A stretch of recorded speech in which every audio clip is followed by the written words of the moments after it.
Views and opinions of any of the guests of After Hours AM are not necessarily the views and opinions of After Hours AM, its hosts, its staff, or any of its affiliates.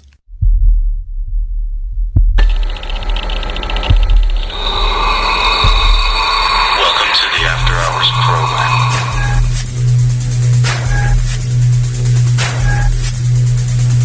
Are you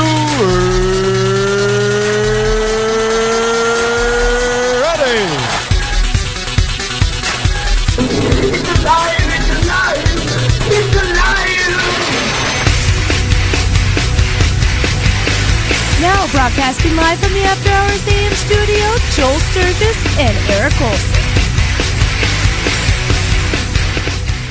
And good evening. Welcome to this edition of After Hours AM, everybody. I'm your host, Joel Sturgis, and coming at you like a smart-mouthed jackhammer, Mr. Eric Olsen. Yes, I am Eric Olsen, and that intro, the initial blast, made me poop myself. Well, I had to wake you up. I got a half hour to sit here before I can go to the bathroom. Well, exactly. I noticed that you were a little sluggish, so I wanted to kind of, wake you up a little bit, and so you can join my world where it seems like I'm always up, man, always up, and crying about it. I am up, ski. Yeah. I try to be, and then I find myself that I can't be that up anymore. I will break things if I am. That's the bad part. I understand. We're all striving for that equilibrium. Right?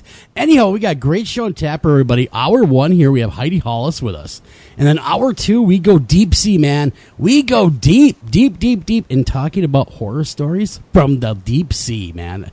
That is going to be wild right there, because that's something that's always kind of grabbed my attention, living on the Great Lakes, much like you do. And Heidi's from Chicago, so we're all kind of like Great Lakes people.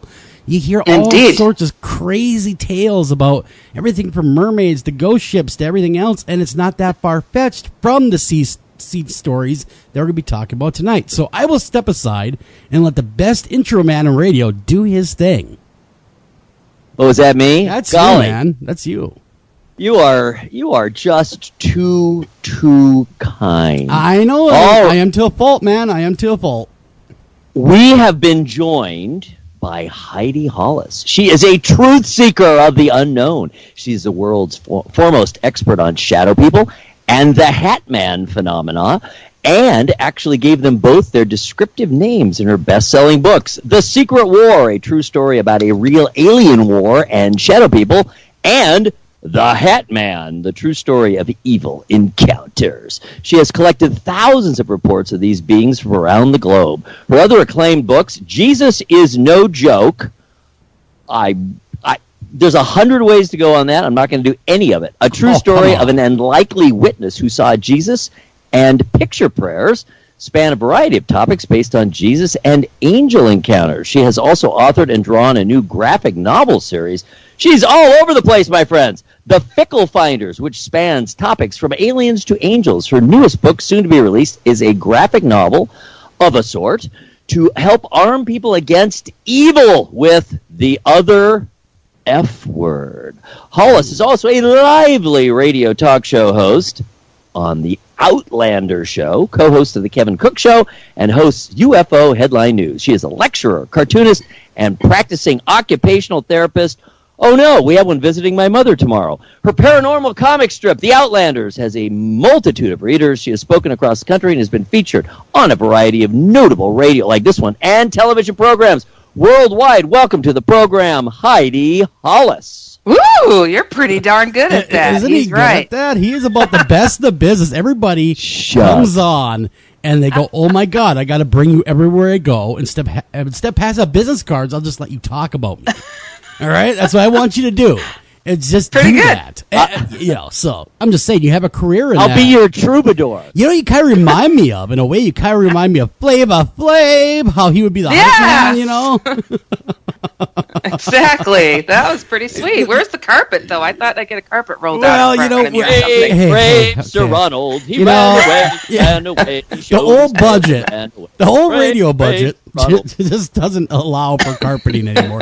Not since the incident. So, not since the incident happened, and we won't talk about that. It did involve midgets and rolling up. So we will not go any further. But really, Heidi, one thing we have to tell everybody, they can hear your radio show at our radio network that we're all building together with it, which is America's Most Haunted After Hours AM, better known as AHAM or AM for all you cool kids out there. Right there, the Blog Talk Radio Network. Right there, you can hear everything Heidi's putting down, along with Kevin over there. Make sure you guys check it out. Click it, love it, tell her, hey, you know what, you're the best thing around. And if you got a story about shadow people, absolutely, she means it. She's taking emails, and she will give you the best advice, maybe, that she possibly can, should it warrant the advice. Okay, Heidi, all that said, we talked about all that great stuff that you're doing. Yes. Let's jump into it. What exactly is this Hat Man thing? Since I put the blast out yesterday via Twitter, I've gotten more messages about people seeing the Hat Man, but not just seeing the Hat Man, but interacting with the Hat Man.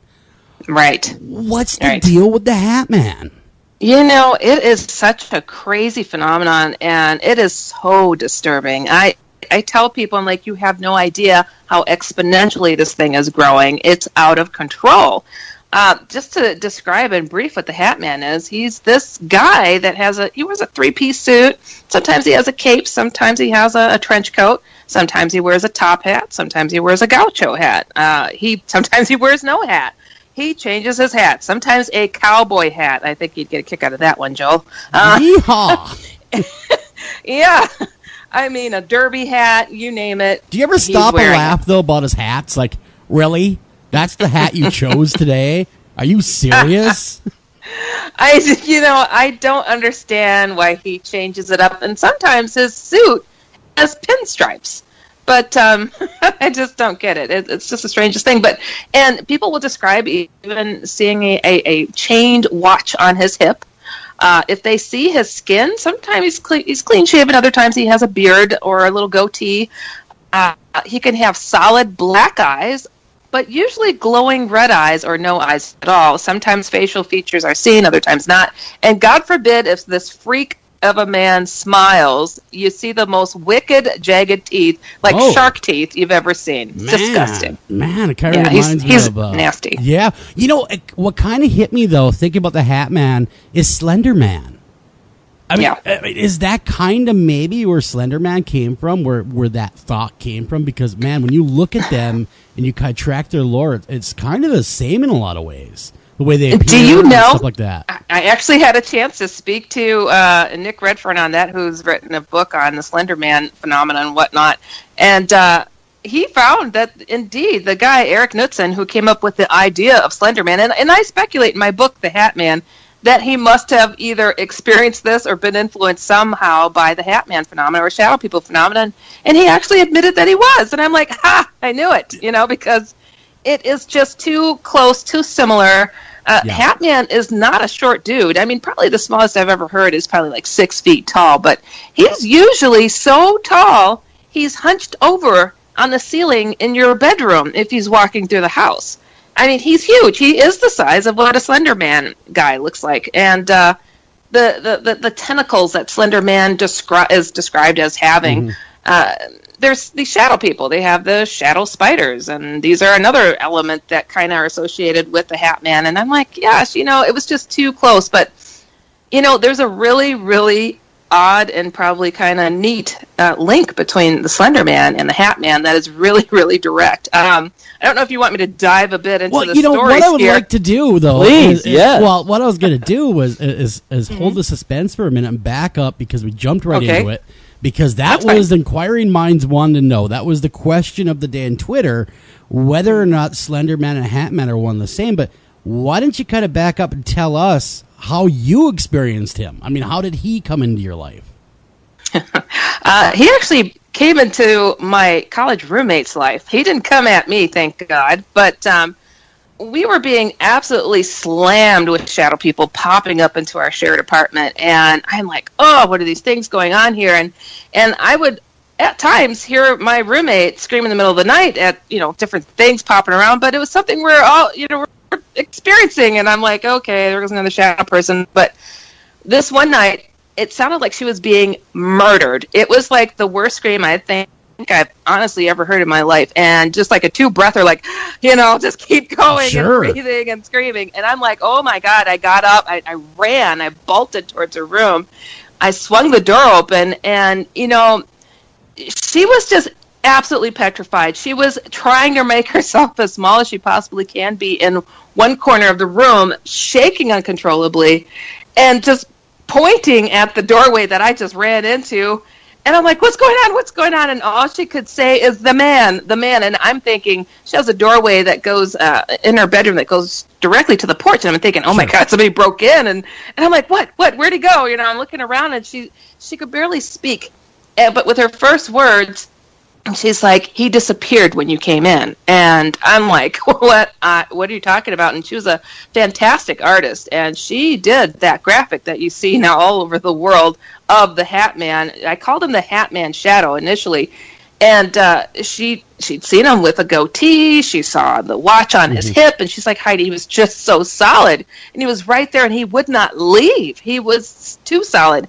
Now, having experienced all these different shadow beings, I assumed it, because he kind of stepped out from the shadows. I'm like, it must be another form that shadow people can take, because they could take the form of shadow cats and orbs and all these different things. So I'm like, oh, okay, so Hat Man Shadow, that's how I'm going to slap him up on the website as. And, when I put his image up, everything changed. But that's jumping a little bit ahead. But I personally did not have him come at me until I published my book on him. I was just about to put the book out on him, and he came at me two different directions, and I refused to look at him the one time he came right at me. I'm like, you're going to get that respectful fear out of me I don't want to give.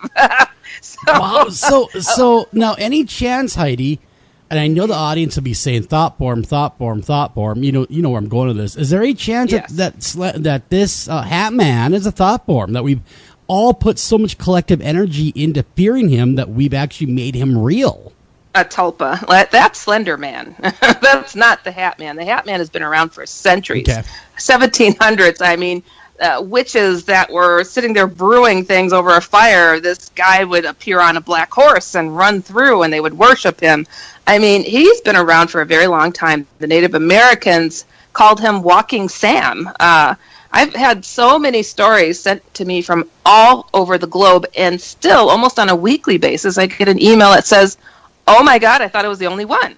They did not hear of this, and they just decided, gosh, I had, so many disturbing occurrences going on with this thing that would show up. They decided to start Googling man in a hat and suit, and Hat Man pops up, and they're floored, and they're pouring their heart out in these emails, and it just rips my heart out on it. It's really, really sad. Well, it seems to be something that reaches all over the globe. I mean, there are people reporting from China to Japan to United States. Truly. There really seems to be no boundary for the Hat Man. I mean, he's none. Really cross-cultural is what he is, because it doesn't matter their belief. There's the Hat Man. Right. So you decide that you're going to pursue the study of the Hat Man, and you put the book out, and you said he came at you. And why did he come at you, or does he not like the notoriety? I mean, what would be the reasoning behind it? Well, he really hates my guts, and feelings are mutual, so it's all good. But I know this because when people go to reach out to me, they're like, oh my God, was he ticked? He was really distracting me while I was writing this email, or he got worse after I wrote this, and it's just crazy. But I was about a couple of weeks being done with this book on him, the Hat Man, and I could feel the presence of things that come into my bedroom, I guess you could say. And I mean, all of a sudden I heard steps walking close to my bedroom, and I woke up, and I'm like, I listened carefully, and I could just feel this energy of, I knew it was that rotten, low down, good for nothing Hat Man dude. And I'm like, really? And now, how do you say, curiosity killed the cat? The cat type of situation. Yes. And I'm like, okay, I know how to get rid of this guy, but man, I've never seen him, and I'm like, I'm fighting the temptation to look, and I'm like, nah, I'm not going to look. And he's like over the threshold of my open door, okay? And I know he's looking my way, and I'm like, all you have to do is open your eyes and prop up on your elbows and have a look, Heidi. And I'm like, oh yeah, why don't not? do it. Take a little like, peek-see. don't do it. And then he's like waiting, and I just knew it. And then he took a step over the threshold, and I'm like, no, not gonna look. And do you know he came all the way up, and this took some time, and he sat on the edge of the bed. And I'm like, I know it's you. I'm not talking to you. I'm thinking to myself, I'm not going to do anything. And he did a move that it just really ticked me off. He sprawled himself across the bottom of my bed. Oh, and my like, God, I could feel him Heidi. prop his head up, like waiting. And I've said this several times in the show, and Eric, both of us kind of say this. That is one of our phobias, is something crawling in bed with us in the middle of the night. I can handle a lot of things, but man, if something crawls in bed with me, oh man, I'm leaving. I'm done. I'm just done. Well, who wouldn't want a hat man, an evil, drooling, silent hat man up in their nutsack? Doesn't everyone want that? Well, he was that close. Well, not that close. Not with the for two reasons. But one of them is definitely the dental hygiene he evidently likes to practice. So yes, no, Eric, I do not want him that intimate with me. Thank you very, very much. But that being said, so there you are. Heidi, come on, level with us. Did you pee a little? Yes. Come on. Did you? Come on. Did you at least No, have I fear? really didn't. I've been dealing with. I grew up in a haunted house. I really kind of had flexed my muscles in the paranormal realm so much. I felt okay, and I thought, when I'm ready, I could get rid of this guy. And I waited a bit too long because I knew he was going to get comfortable and just wait for me to give him the respectful fear he wanted out of me. And I'm like, I'm just going to say the one name that I know gets rid of this guy. And I started to say the name of Jesus. Yeah. And it felt like my mouth was full of peanut butter. And I'm like, uh-oh. I waited too long. Whoa. I'm like, oh, no. Whoa. So you go to invoke the name of Christ, and he somehow stopped that from happening. He willed it to not happen. He made it difficult, but I got it out. And I mean, I was like fighting, like my lips were glued, like, it was really hard, but I did get it out. And I started to panic a little bit, like, oh no, I waited way too long. I let him get way too close, and I knew better. But the second I got out this really broken Jesus out, he was gone. But as horrifying as that was, oh boy, did he take another step in a direction towards me. Well, it was at me. So I'm a practicing occupational therapist, and I work in different facilities all over Chicago, where I'm at here. And when I pop into different buildings, the other therapists are like, that's a lady that writes those weird books, and a couple of them got me cornered and were just like, so what are your books about? And so I spoke about what they were and Hat Man for about 10 minutes or so. And one of the therapists had to leave. Another one, a physical therapist, had to bring a patient to the gym and bring the patient within the parallel bars where they could stand up and walk and all this stuff. And it's surrounded by mirrors, okay? And this was probably, I don't know, within 5 minutes of me just getting done of talking about the Hat Man, or 15 minutes or something. And the therapist comes running towards me and says, come here and witness what's going on over here. And I go over there, and there's a patient in between the parallel bars. And he's leaning towards the mirror, and he goes, who's that man in the mirror talking to me in another language? And I'm like, what? And I'm not, it didn't quite dawn on me what's going on here. And I'm like, what are you talking about? It's like, the man in the suit. And I'm like, oh, no. And, and I'm like, he's like, right behind you. What's that? He followed you to work? Does he have no boundaries? The thing is, I just spoke of him. He is always within an earshot. That's the thing that really smacked me with reality. Like, he was listening to my conversation with these other therapists, but the patient got really angry because we couldn't see him. And I leaned over and I said to the patient, I said, is he wearing a hat? And he goes, I knew you could see him. Yes, he's wearing a hat because he's right there standing behind you. And I mean, the patient just went off on us, and I'm like, sir, no, I can't see him. And he's like, get me out of here. That man's no good. And now it got worse the next day, Joel, but it's just nuts. I mean, so he was really reactive and responsive to my book coming out. So you're at work and other people are witnessing this, and even a patient is witnessing this. Now, when you come on shows like this, even to this day, does it get worse? I mean, does it invoke his name and he messes with you, or the bigger the show, the bigger the response, or how does that work?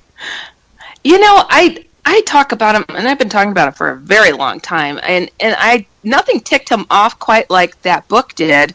And I'm really, really suspicious about something that happened in connection to that book as well, because I tell how to get rid of him and all this, all the details about him and what he's up to, what he's doing, and all this stuff. And I'll tell you, I published my book, and I published my book May 12th, 2014, right? Yeah.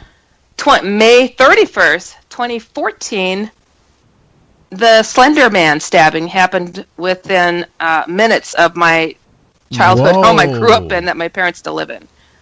These girls attacked, those two girls attacked their friend. Yeah. That was pretty much in my neighborhood. And I was like, and there's the third message. I'm like, oh no. Damn. We covered Well, Heidi, things. the elephant in the room, and I'm sure you have a strong theory about this, and the other piece of the puzzle is, yes, we would love to hear some of the stories you've been collecting about other people, but what is it? Exactly. He's about the worst of the worst. If you can imagine a culmination of evil lumped into a piece of filthy crap in a suit, that's him. Is he demonic? He is the lowest of the low. But is he demonic? Would we put him yes, he is. in a demonic realm? He is. He's demonic, but I think he's kind of a ruler over demons, unfortunately. So not quite Satan, but close? He has introduced himself as Scratch, which is an Old Norse term for the devil, or, Old Scratch. Wow. So he has introduced himself. That is interesting. The other day I was talking theology with a good friend of ours that's been on the show a few times, and we're talking about, we're kind of just mentioning, he mentioned how Lucifer was cast out of heaven, but God put him right here on earth, right? And he says, no wonder why people are so afflicted, because this gentleman happens to be a practicing exorcist. He says, no wonder why we're so affected by it, because they're right around us all the time. They're here with us. Oh, yes, yes. He's the guy on your shoulder whispering in your ear, kill yourself and kill your family, because he has been caught doing that over and over again. He's disgusting. Probably one of the, there's so many, but this is, as a therapist, I'll supervise new therapists sometimes, and I have the student therapist working under me, and 9 times out of 10 when people say, oh, you write these weird books, I saw a ghost once, and I know who they're going to speak of, it's the Hat Man. Yeah. 9 times out of 10 it's him. And this therapist, student, she's like, goes to tell me, she's like, I was 3 years old, and I'm looking at the outlet on the wall, and I see this fork, and I look at the outlet, and I see the fork, and I know my mom told me not to shove anything in there. She said, and all of a sudden, this big, tall man, she said, he was so tall, he had to bend over from the ceiling, comes all the way down within inches of my face, and looks at the fork, looks at the outlet, and says, go ahead, stick it in. Just trying to encourage a 3-year-old to kill herself. Goodness. Wow. He's sick. You're not He's kidding. sick. He is evil incarnate. Now, one thing about the whole shadow people phenomena and the Hat Man in particular, I mean, we're hearing the encounters people have had, and we're going to get to that, by the way, the stories, because, oh my gosh, there are stories about the Hat Man. Yes. But when we sit back and we look at it as its own phenomena of what's going on, how has anyone ever gotten a photograph? I mean, actual living photograph of this guy? Sure does. Yeah, I've got several. And so does that anger him more? Because I do know that in other circles of paranormal research, people have said that they've had strange things happen when they've had shadow people on film. Is that true? Does that seem to antagonize and anger them more when you captured their image?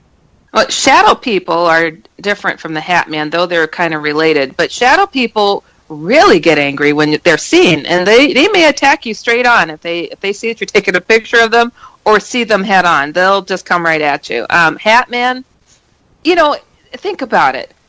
why does he wear the same outfit or a similar outfit? He wants people to know he's the same guy. Otherwise, he'd change it up. But he wants to be recognized. He wants to be feared. He wants his image to be out there. So he's okay with being seen. Yeah. He really is. Well, he wants you to see him. It's very cool. We just got hit up through Facebook. One listener says, I don't want my name used, but I was one of the original investigators at the Amityville horror murders. What I want to tell you is if you read Ronald DeFeo's full confession, he mentions seeing someone that fits that description and urging him to kill his family. Oh, I'm not surprised. So thank you, listener. Thank you. And hey, if that's true, could you provide us with any transcripts, even redacted if you had to, where Ronnie DeFeo does say that? That'd be great. And maybe get something in writing that's what he said. Not that we don't believe you, but we'd like to have that just so we can say, holy crap, he was involved even in something like that. Oh, gosh, yes. I believe that the book written by, I want to say it was Keith something, Case Book of the Men in, Jim Keith, Case Book of the Men in Black. And there was this suited figure that would show up at certain moments through the historical times of the forming of this nation. And just like, he called them Men in Black. I'm like, dude, that was Hatman right there, you know. And I spoke to Nick Redfern, who writes a lot of the Men in Black books, and we discussed, it's like, I think there's been some confusion going on between which one is which. And Hatman's been involved in a lot of BS, and I feel honestly like I'm in an all-out war against him, because I am sitting here reading emails just getting more and more furious, and it just needs to be addressed. And I tell people, I'm like, you know, even when it comes to the shadow people, I'm like, show me a haunting, I'll show you a shadow person helping to make that place be haunted, and their reasoning behind it. It's just a phenomena that just needs to be fully acknowledged and done away with. Let's put it that way. Well, earlier this week we talked, I told you I was stalked by a shadow person for years, it seemed. You know, I'd look on my peripheral, and there he was. It was like this ever-present thing that was there, and you could never, if you turned around really quick, he was gone. You wouldn't see him. But if you sat there, like, staring at a computer screen, and you look at the corner of your eye, like if you're going to look at the clock or something from the corner, you could make him out just feet away from you. Just there. And silent, just watching. And, you know, and that was so creepy, because I remember I'd be in my radio studio or even at home, and the room, when it got more intensified, would actually get cold. Where I'm like, whoa, I'm kind of cold in here. What the hell? And this is like July, I'm talking, like where it's hot. And the room would actually start to drop temperature. And of course, you know, I'm thinking, well, it's AC or what have you. But then I started putting more and more together. And I felt myself, until a good friend of mine intervened, felt myself getting more and more oppressed. Where it was kind of like it was wearing me down, slowly but surely. And thank God, you know, good friends intervened. One of my good friends happens to be, he's into the Reiki healer. He's a high Reiki healer. And he says, you got something on you there, buddy. There's something going on. So they took care of it. But I can attest to it firsthand that this is a real phenomena. A lot of people that do talk about it, they're seeing things. They're seeing a lot of things. And usually now, the Hat Man, though, is the most terrifying of all. I have not read one email yet that it does not involve just sheer terror dealing with this thing.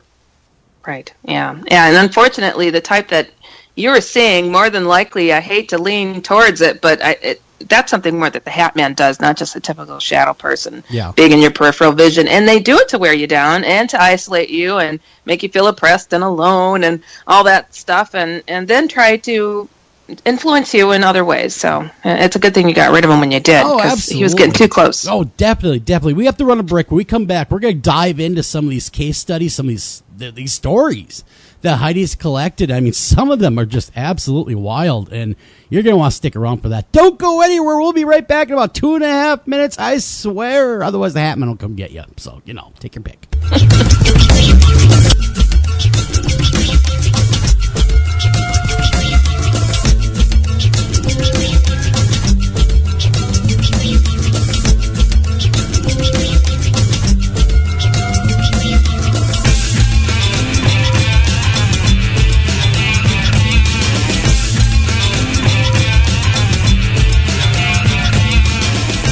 Taking a family of 5 to the amusement park can cost a small fortune. Oh, yeah. So to save some money, we thought, hey, let's bring the amusement park to us. Yeah. Go ahead. All right, step right up, young man. Are you ready to ride the wacky waterfall? That's just the bathtub with the shower head running. Nope, it's the wacky waterfall. It's the shower, Dad. Waterfall. Wacky. There's an easier way to save. To get a free rate quote, go to geico.com. Then buy online, over the phone, or at your local Geico. Unexpected reactions to smart financial decisions brought to you by feedthepig.org. Well, I finally did it. My student loan is totally paid off. I can't believe it. I can't believe it either. I paid more than the minimum each month, and soon enough, it was gone. So you're just giving up? Giving up on what? The life of luxury. Egyptian cotton, caviar Thursdays, designer everything. What are you talking about? Our plan. What happened to winning the lottery and mastering the art of the perfect mimosa? Hosting galas, wearing enough jewelry to require a bodyguard, vacationing in the French Riviera, and then buying it. I just thought maybe it was time to prepare for my future. You know, set some financial goals, make some smart investments, open a 401k. Financial goals? Investments? A 401k? You are horrifying right now. Listen, if winning the lottery were easy, everyone would do it. When it comes to financial stability, don't get left behind. Get tools and tips for saving at feedthepig.org. This message brought to you by the American Institute of CPAs and the Ad Council.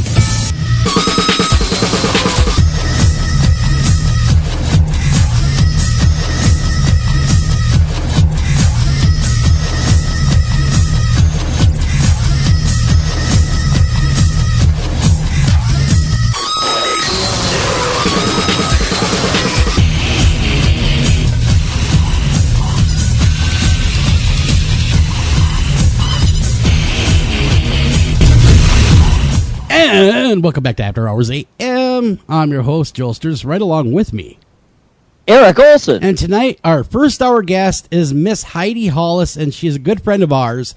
Really, really dedicated and passionate, and a great radio professional. Also, she has her own show over there at the network, which is AHAM, and that's over there, Blog Talk. You can check her out. She also co-hosts another show with Mr. Kevin Cook. Check them both out, and she also does a comic strip. She does a million things, but you all need to do, as soon as you get an opportunity, what you need to do is you need to go hit up her website, because that will give justice more than I ever could be talking about it. And that, of course, is just simply HeidiHollis.com. Check it out. You can check out all her books there. You can check out her comic strips. You can check out everything to do with Heidi Hollis, including when she's going to appear next, whether it be a coast-to-coast appearance, whether it be here, whatever she's doing. You can follow her Twitter, Facebook, all that kind of good jazz. But hitting right back at it, Heidi, when we left, we were talking about the phenomena of the Hat Man from around the world. And yes, you get a lot of emails from different parts of the world, different corners of the globe, discussing this phenomena, but some of them are a little more bizarre than others. And so we'll just kind of crack that door open for you, and we'll let you lead us. Oh, gosh. Man, there's so many that are bizarre. I shared with you probably one of the stranger ones that I couldn't. It was just so hard to understand, and I really want to dig up that email on the gentleman who said, and I want to say it was in Peru, that he shot the Hat Man and drug his body into a cave, and it came back to life. So just a bunch of like, what? You killed him? I was like, oh my God, what a bounty that would be. Right? But I just couldn't believe it. I was like, I'm going to find that email, and I want to read it at some point to you so you get a full feel for it, because it just blew my mind. That's insane. I mean, evidently, before we move on, the Hat Man can flesh himself out, so to speak, become as real as you and I? Yes, he can. That's why I kind of pulled him out of the realm of being just a shadow being, a different form, because he can become absolutely physical and very, very real, to the point of becoming physically and sexually abusive. He's just anything he can do to inflict harm and terror and horror on a person, he'll do it. He'll bite them, he'll kick them, he'll punch them, he'll scratch them, he'll rape them. Damn. He'll yank their soul out of their body while they're sitting there looking at the guy and suddenly be drug out of their shell. He's horrible. To say the least. I mean, wow, man. Yeah. I don't know and then I get every once in a while. Who can we complain to about this fellow? Exactly. I want to write a strongly worded letter to whoever his boss is. Yes, I'm sharpening my pencil as we speak. I hope so, Eric. Please do. Put my name on that one, too. I'm going to write it, and then I'm going to stick the pencil in his eye. Oh, God. Oh, I am so irritated. He really loves going after kids. And, I've had people write me who once when they were a child and were absolutely terrorized and terrified and have their parents not believe them for all these years and just like have 40 years of terror and seeing him weekly or nightly. Can you imagine that? I couldn't imagine that. That'd freak me the hell out. And quite honestly, I'm not as tough as I pretend to be. And I would probably be a puddle in the corner going, "It's the Hat Man. Damn it, he's back." I'd run away, to be honest with you. Oh, and now this is the other opposite. I had a gentleman who wrote me who you could just tell that he was absolutely just ticked off to the highest mountain. He said, "The Hat Man ruined my life." And I'm like, okay. I'm like, gosh, this guy must have dealt with him for years. And he's like, he remembered the one episode where the Hat Man was essentially, he would play in this locked in like porch, fenced in like porch and area, and he had no way to get away from him. And he was like chasing him around, laughing at him, and just like, absolutely terrorized and terrified. And he has dreaded that day for 40 years, to a point he is so fearful to step into any amount of shade. He doesn't like to walk under even the shade of a tree, he said. He is absolutely petrified he will never see him again. Yeah, just that petrified. And I've heard that. People fearing for the rest of their lives after they've seen him once. Jeez. And I just feel so bad. Well, what do you think is his goal? What is his ultimate goal? That's one question. My other question is kind of ties into that. Are all these iterations different kind of like nodes off of the same core, or are they? Is there an army of these things, or is there really just one that can appear simultaneously and appear differently, and so on and so forth? How could I say? The jury's still out on if there's more than one. Generally, that's all I've ever heard of is one being in the midst of even 100 shadow people. It's just one directing them what to do. Even in being the boss of the Grim Reaper looking guy. I'm sure you guys have heard reports of that thing. Oh yeah, we're familiar with the Grim Reaper. We avoid him at all costs. Well, he's a Grim Reaper like entity that he'll be standing right alongside of the Hat Man, along with aliens and shadow people and you name it.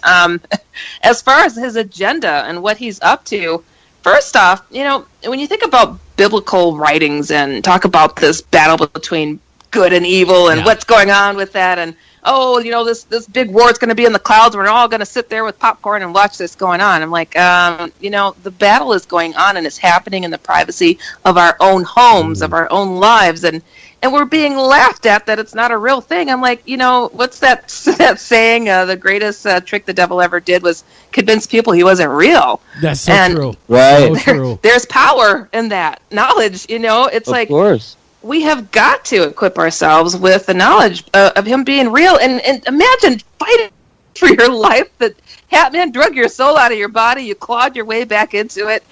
And then you go to work in the morning, you're just like a hot mess. And people are like, what's wrong with you? And Don't ask. Don't ask. It was a hard night last night.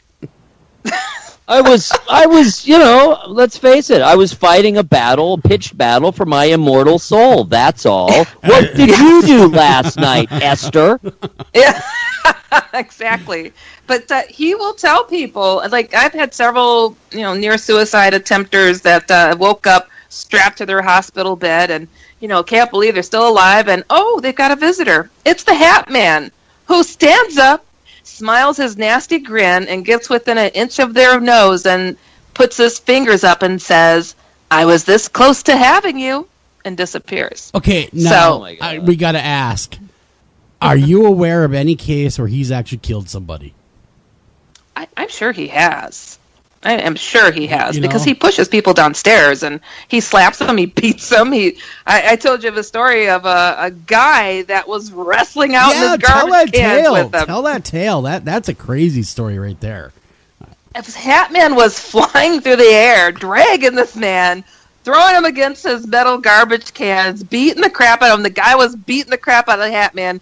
The neighbors came out, were watching this going on, and he's like, he said, I got some really good hits in on the guy, and he's like, and my neighbors were just like in disbelief about what's going on. And he's like, I feel like I was fighting for my life, and he kept trying to drag me off somewhere and lift me up high and drop me higher. And he said it was the craziest thing. And wait a minute. So this guy's engaged in a battle royale in his front yard. His neighbors come out with their coffee cups going, shit, come on. This guy's doing it again? Come on. I mean, they never called the cops. They didn't. I mean, come on. That's just craziness. It is. I would not know what to say if I walked out tomorrow morning and watched my neighbor wrestling with the Hat Man. First I'd say, come on, Hat Man, give him a left, give him a right. Oh, no, never mind. I wouldn't do that. But I would say, after you're done with that, there's a guy I know not too far from here across the bridge that's waiting to meet you. So I'm just saying, man, if you need no target, I'm just saying. You know what I mean? No, but seriously, on a serious note, something's just brought to my attention that actually the Hat Man is really well known, and one of the guys that we had on the show, a movie producer, just popped in and said, "Did you know that Wes Craven, in a lot of ways, patterned Freddy Krueger off of the reports of the Hat Man?" Really, I am not surprised. I have a story about that concerning the Hat Man. Absolutely, rip it open. Yeah, definitely, give it to us. Okay, so these two brothers, they had bunk beds, and this one guy, the one kid, I don't know, I think he was about 12 years old or something like that. He said that every night he would see this hand reach out from the closet. Hat Man loves closets. I don't know what it is. This hand reaching out from the closet, reaching towards something in the room, and he would wake up, sit up, and the hand would go away. Well, this one night, he came all the way out of the closet, and he saw this man in a black suit, and he reached for what he was aiming for, and it was his brother's replica of the Freddy Krueger hat, and he took it, and he put it on his head and went back into the closet. I am not kidding you. Oh, my. So, yes. So he's a Wes Craven aficionado. He is, apparently. He stole it. They never found it again. They never found the hat again. He takes it. That's all he wants. It probably took him 4 hours to reach that that bar so he wouldn't get seen. And finally gets it and he runs away. I can just imagine going, ha-ha, I got it. I finally got it. I got it. Wow. I can't believe it. I have another question, Heidi. Now, you're kind of on the absolute opposite end of the spectrum from a lot of paranormal investigators who kind of really downplay, poo-poo, the whole concept of demonic, actual evil, that kind of notion. Whereas you're saying, they're saying, sure, there's negative entities just like there's negative people. If you were negative in life, you'll be negative in the afterlife. But what you're saying is almost exactly the opposite, in that many or even most hauntings, from what I heard you say, are at least potentially related to shadow people and or the Hat Man. So, I mean, is this kind of Is this a religious-based type concept that's in your mind? In other words, are we talking about kind of the Christian view of heaven and hell and devils and angels and demons and the like? I mean, is that where you're coming from here? So you're coming full circle, in other words. I so wish that it was just me. I really do. Hat Man doesn't need any introductions for what it is that he's doing, and the evil presence that's there. You could call them aliens. I've always related Hat Man and shadow people as having ties to the alien phenomenon, the alien abduction phenomenon that's going on out there. So it's like, call them bad aliens, call them bad this, bad that, but it's evil is evil. Darkness is darkness. Sure. You don't have to put a title on it, but I could tell you that they do not have your best interest in mind. That's a given. And if you want to make friends with them, go right ahead. Don't invite me. Don't invite you. Don't call me up. Yeah, I mean, the energy that gets collected in haunted locations. I was raised in a haunted house. The energy that gets collected is usually controlled by a shadow being or a hat man. And oftentimes you'll hear these ghost hunters that they'll hear an EVP and they're like, he's coming. You know, who's coming? Well, guess who it is? It's Hat Man that's coming. Yeah. It's generally this dude, and his energy is everywhere. I don't know.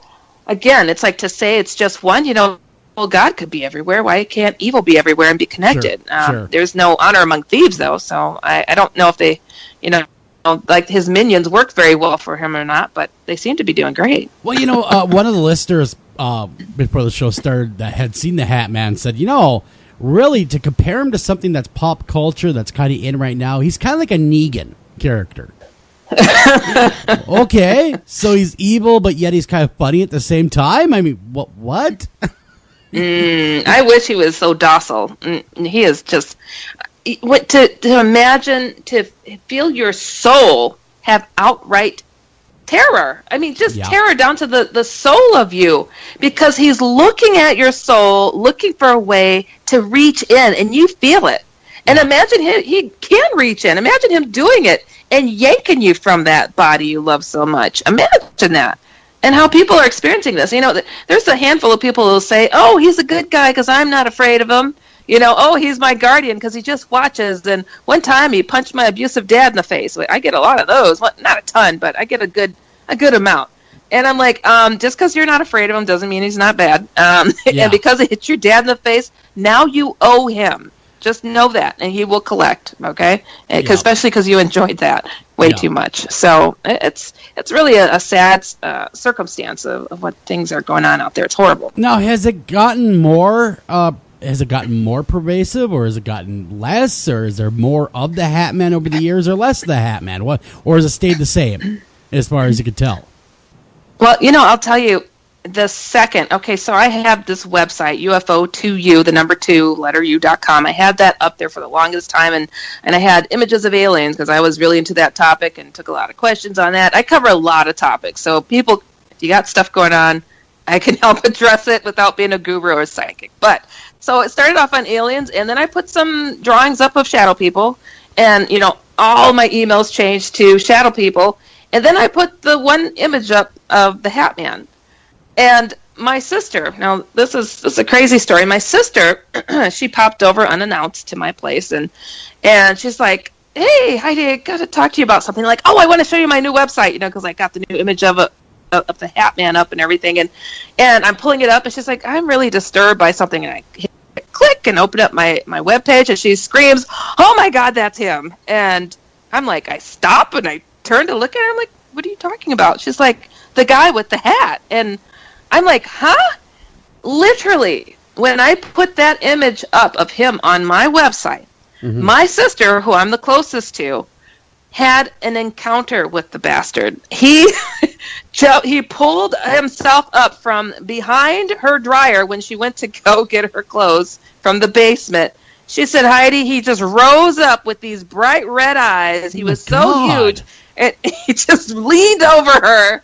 She said, I don't think I hit a step on the way over, and she knocked over her 3-year-old. Wow. Eric, could you imagine that? Could you imagine that happened to us? Oh, my God. I'd cry and scream and run. I honestly, I can't, because my interactions, I mean, have just been, you know, fleeting, and to have something so palpable and so in your face, it really would be terrifying. And you're saying the essence of this entity is evil, so of course you're going to pick up on that. You're going to sense that and know it, and know he's coming for you, and know he's malicious. And so what a, you know, terrifying experience. I mean, it really does kind of sound like, if you look back through her human history, I mean, some of the most absolutely deepest, most abject levels of horror that humans have experienced sounds like they could be absolutely directly related to this entity. Yeah. Here, I just learned something about Wes Craven. My goodness. Yeah. You know, here's Eric Knudsen. It's all stemming back to the same bastard I can't stand. A lot of things now, when you look back, you step back, you look at it, it would seem a lot of things are really inspired by this tale. You know, if you watch horror movies, like you have your Freddy Kruegers, you have all of you cannot stop them boogeymen no matter what you do. In a lot of ways, that's how people describe feeling in his presence, that they are powerless, that they cannot stop him, and he is just relentless. Is the priest from Poltergeist movie, the priest. Yeah. Remember the minister? Yep. And minister, I mean? Yep, exactly. I mean, it's just amazing, quite honestly, when you look at it, and we're going to have you back on. One thing that the listeners need to know, I guess, a really cool thing is Heidi is going to join the broadcast team and kind of come on and do a segment with us so we can flesh out more of these stories. But not only that, Heidi has got a lot more miles to go, because she has experienced a lot of things in her life, aliens, and she's experienced, of course, more Hatman stuff. As far as just being one of the visionaries in this field of research of the shadow people, a lot of people, like Erica alluded to, paranormal investigators will sometimes poo-poo the idea of a shadow person. Oh, it's just a shadow person, no big deal, not a problem. But now, what you're saying, no, be afraid, because that is the orchestrator of that haunting. Exactly. I tell people it's not just a possibility you'll experience these things, it's a threat.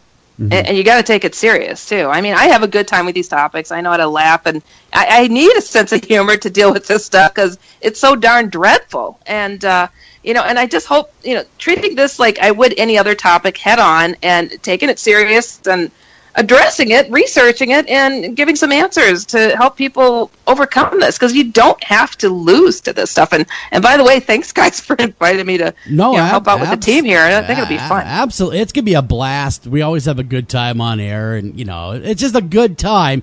One quick email that just came in, and this is why do you send me these? Why, people? Okay, Amanda says that her husband works the graveyard shift, and she is home with her children almost all the time exclusively, where he is working sometimes 7 days a week. He's a truck driver. Not often does he get time home. A few nights back, she said probably about 3 to 4 weeks ago, she was laying in bed, minding her own business and sleeping, and sometimes her husband will come home early and surprise her and slip into bed and do that whole thing. She said one night it happened, but it wasn't him. She looked over and looked at a man that had red eyes, snaggled teeth, and horrible bad breath, said to her in no uncertain terms, "You're mine now." As soon as he said, "You're mine now," he left as soon as he came. What do I do with this? And was this a figment of my imagination, or is that a legitimate Hatman experience? Yeah, it's the Hat Man. Whether he had his hat on or not, that is something he says, and that's what he does too. And and just because he said it, you don't buy it. Now, if this guy would, and think about this, if he was so powerful and he could do anything he wanted, he wouldn't have to tell you about it. He'd just do it, right? Well, exactly. And I'm a good Lutheran boy, as Eric is, and we know through our teachings of being Christians that, he can't do anything without the Lord's permission, right? I mean, he has to live by some rules. Well, see, that's where I am really having a problem, because he's breaking some rules. He tried to get a 3-year-old to kill herself. Well, that is kind of a rule breaker. Yeah, we're told. I remember one of the first things I learned, because this was stuff that, demons and the devil, that really worried me when I was a little kid. And I was always looking around and kind of on edge. But we were reassured over and over again. Well, the one thing the devil cannot do is he cannot kill a human.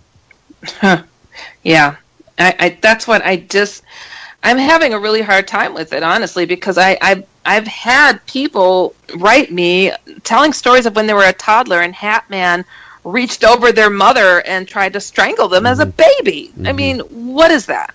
What is that? Yeah. What's going on? Yeah, there's lots of accounts, too, of major assaults happening from these entities that, a lot of, of course, science says, oh, no way.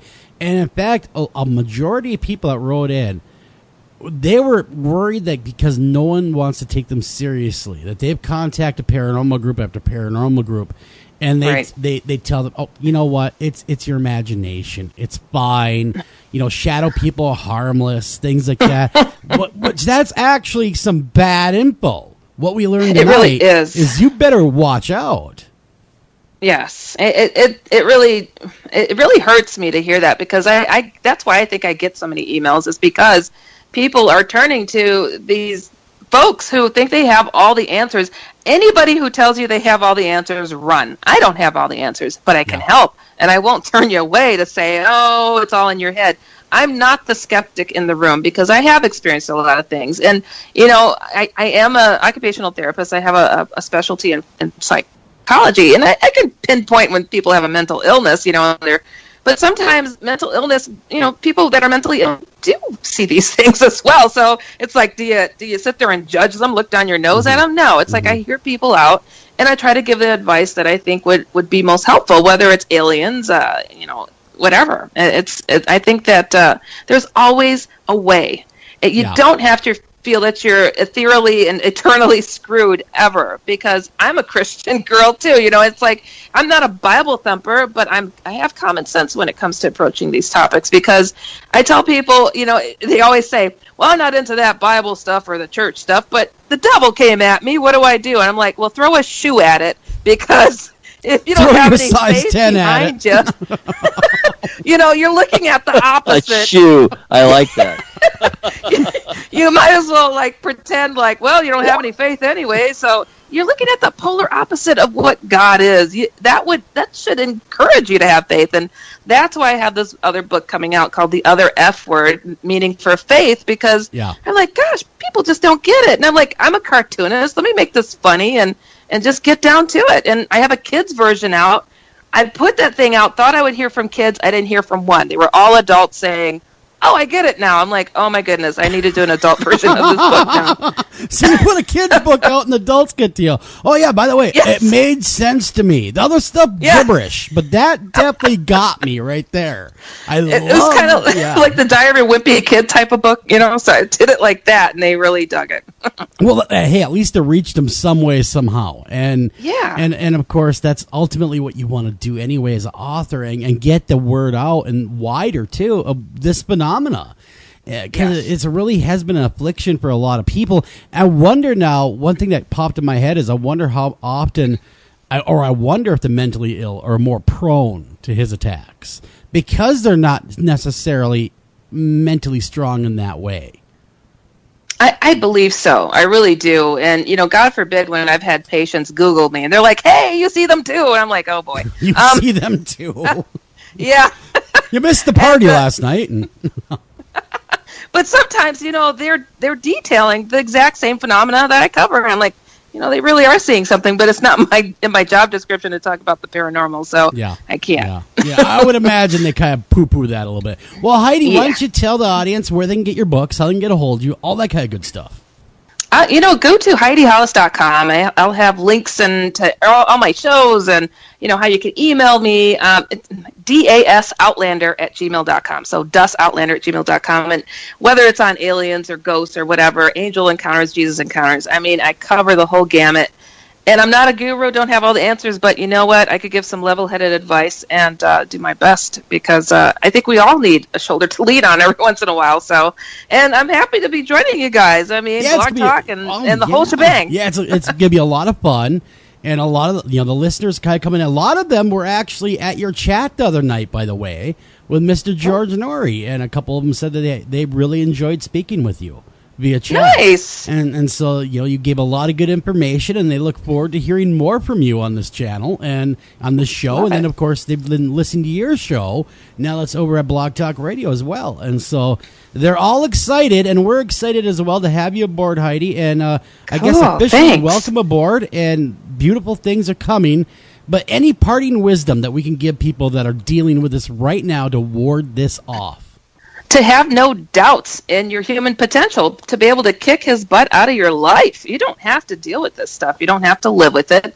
Bless your home. And that's a big thing, because he likes to come when your guard is down, when you're asleep, but he comes at all times of day. It doesn't even matter. So he's a coward of sorts, and just recognize him for that. And, really take ownership for everything. Exactly. Own up and kick him out if he's not paying the rent. Exactly. Eric, you couldn't agree more, I'm sure, sir. Absolutely. Fascinating stuff. Food for thought. I will be pondering and looking forward to Speaking with Heidi again. It will be great. great. We've got to talk, because I want to hear your stories there too, buddy. He's got some good ones. But anyhow, we got to get out of here. When we come back, we're going to have Ellen Datlow will be on. We're going to be talking about the devil and the deep, horror stories from the sea. Don't go anywhere. Arr. We'll be right back right after this.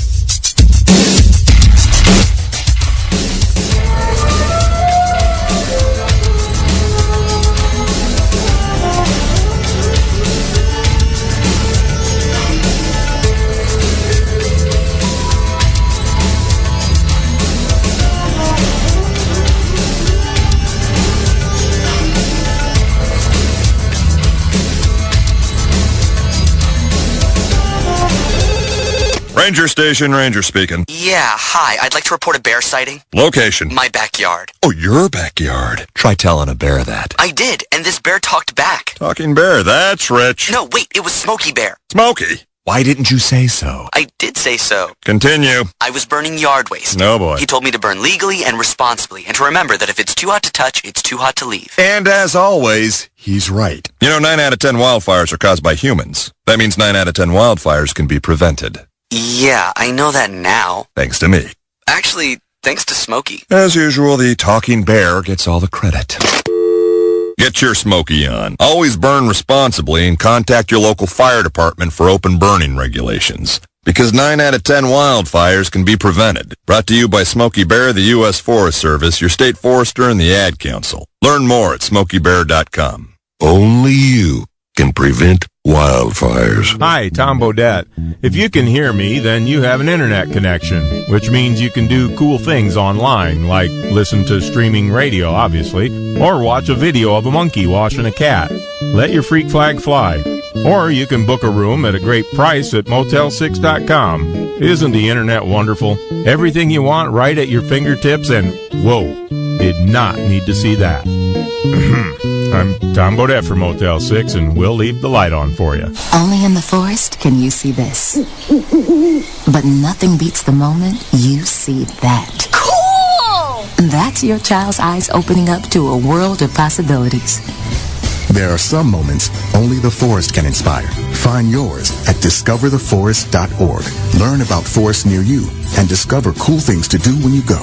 And you might just see this. Visit discovertheforest.org. Brought to you by the U.S. Forest Service and the Ad Council. Do you have a question for our guest tonight? Don't feel like calling the show?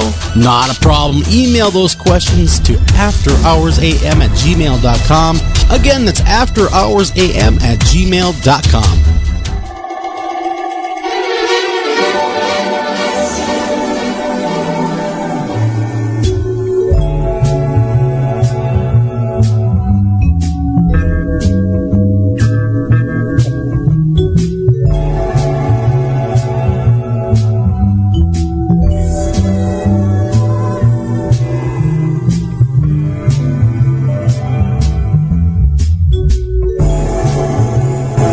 Welcome back to After Hours AM, everybody. I'm your host, Joel Sturgis, right along with me, Eric Olsen. And I want to thank Heidi Hollis for coming on first hour. We talked about shadow people. We talked about the Hat Man. Boy, that's some scary, scary stuff. And if you're just tuning in, you're going to want to download this show as soon as we are done here, after you listen to this awesome next segment, obviously, with the great Ellen Datlow with us. Datlow, sorry about that. Oh, my God, Datlow, but Datlow.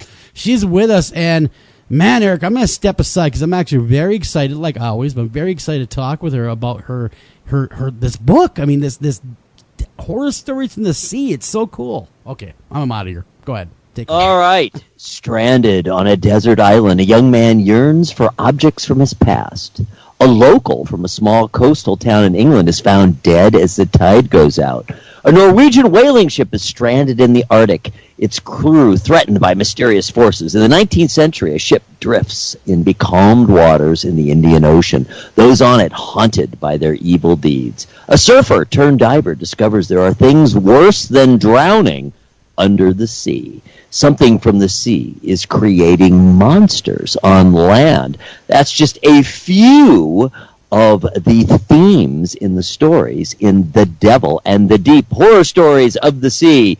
Award-winning editor Ellen Datlow shares an all-original anthology of horror that plumbs the depths of the deep blue sea with dripping wet news stories from New York Times bestsellers and award-winning authors such as, is it Shannon McGuire? Yeah, this is Shannon McGuire. She's also, her pseudonym is also Mira Grant. She writes as Mira Grant. She's written Feed and some other novels. Excellent. She's known under both names. Wondrous. Christopher Golden, Stephen Graham Jones, and more.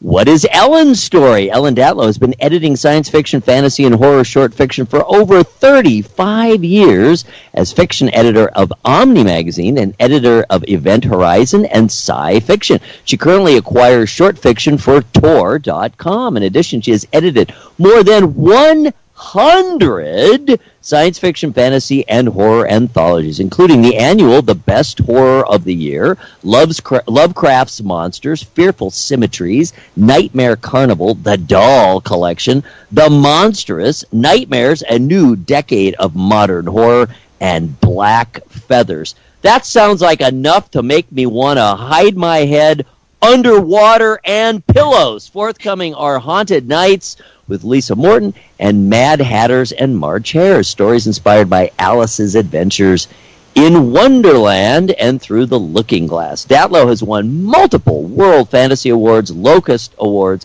Hugo Awards, Stoker Awards, International Horror Guild Awards, Shirley Jackson Awards, and the 2012 Il Posto Nero Black Spot Award for Excellence as Best Foreign Editor. Datlow was named recipient of the 2007 Carl Edward Wagner Award, given at the British Fantasy Convention for outstanding contribution to the genre, was honored with the Life Achievement Award by the Horror Writers Association in acknowledgement of superior achievement over an entire career, and honored with the World Fantasy Life Achievement Award at the 2014 Fantasy Convention. Holy cow! Has anyone ever been so awarded? Welcome to the program, Ellen Datlow. Hi there. That makes me feel really old. I was going to say, Ellen, it would have been quicker just to say the awards you haven't won. You know, that is something. Especially, exactly. The Lifetime Awards, that has to be very gratifying. It is, but when you get a Lifetime Achievement Award, you think, so am I done now? You know, it's like, does that mean I'm not supposed to be doing anything for the next 20 years? You just kind of hang your head and walk away. Okay, thanks. Okay, I'm done. You know, you're not going to feed me anymore. Yeah.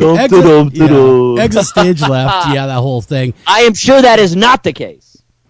No, I'm still pumping out anthologies and still editing short fiction and enjoying it, loving it. You are a busy lady, and what made you want to take up this subject matter of scary tales, horror tales from the sea? What kind of grabbed you about that? Well, it was, I don't remember exactly what made me think of it. I'm always trying to think of new ideas for anthologies, for theme anthologies, and it was something I'd never done before. I think what usually gets me interested in a particular theme is I'll read a few stories about that theme and say, oh, wait a minute, that might be a good story, that might be a good idea for an anthology.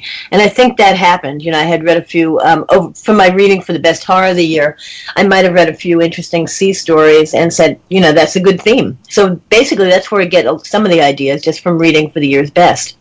And how do you gather your stories when you decided to go the theme?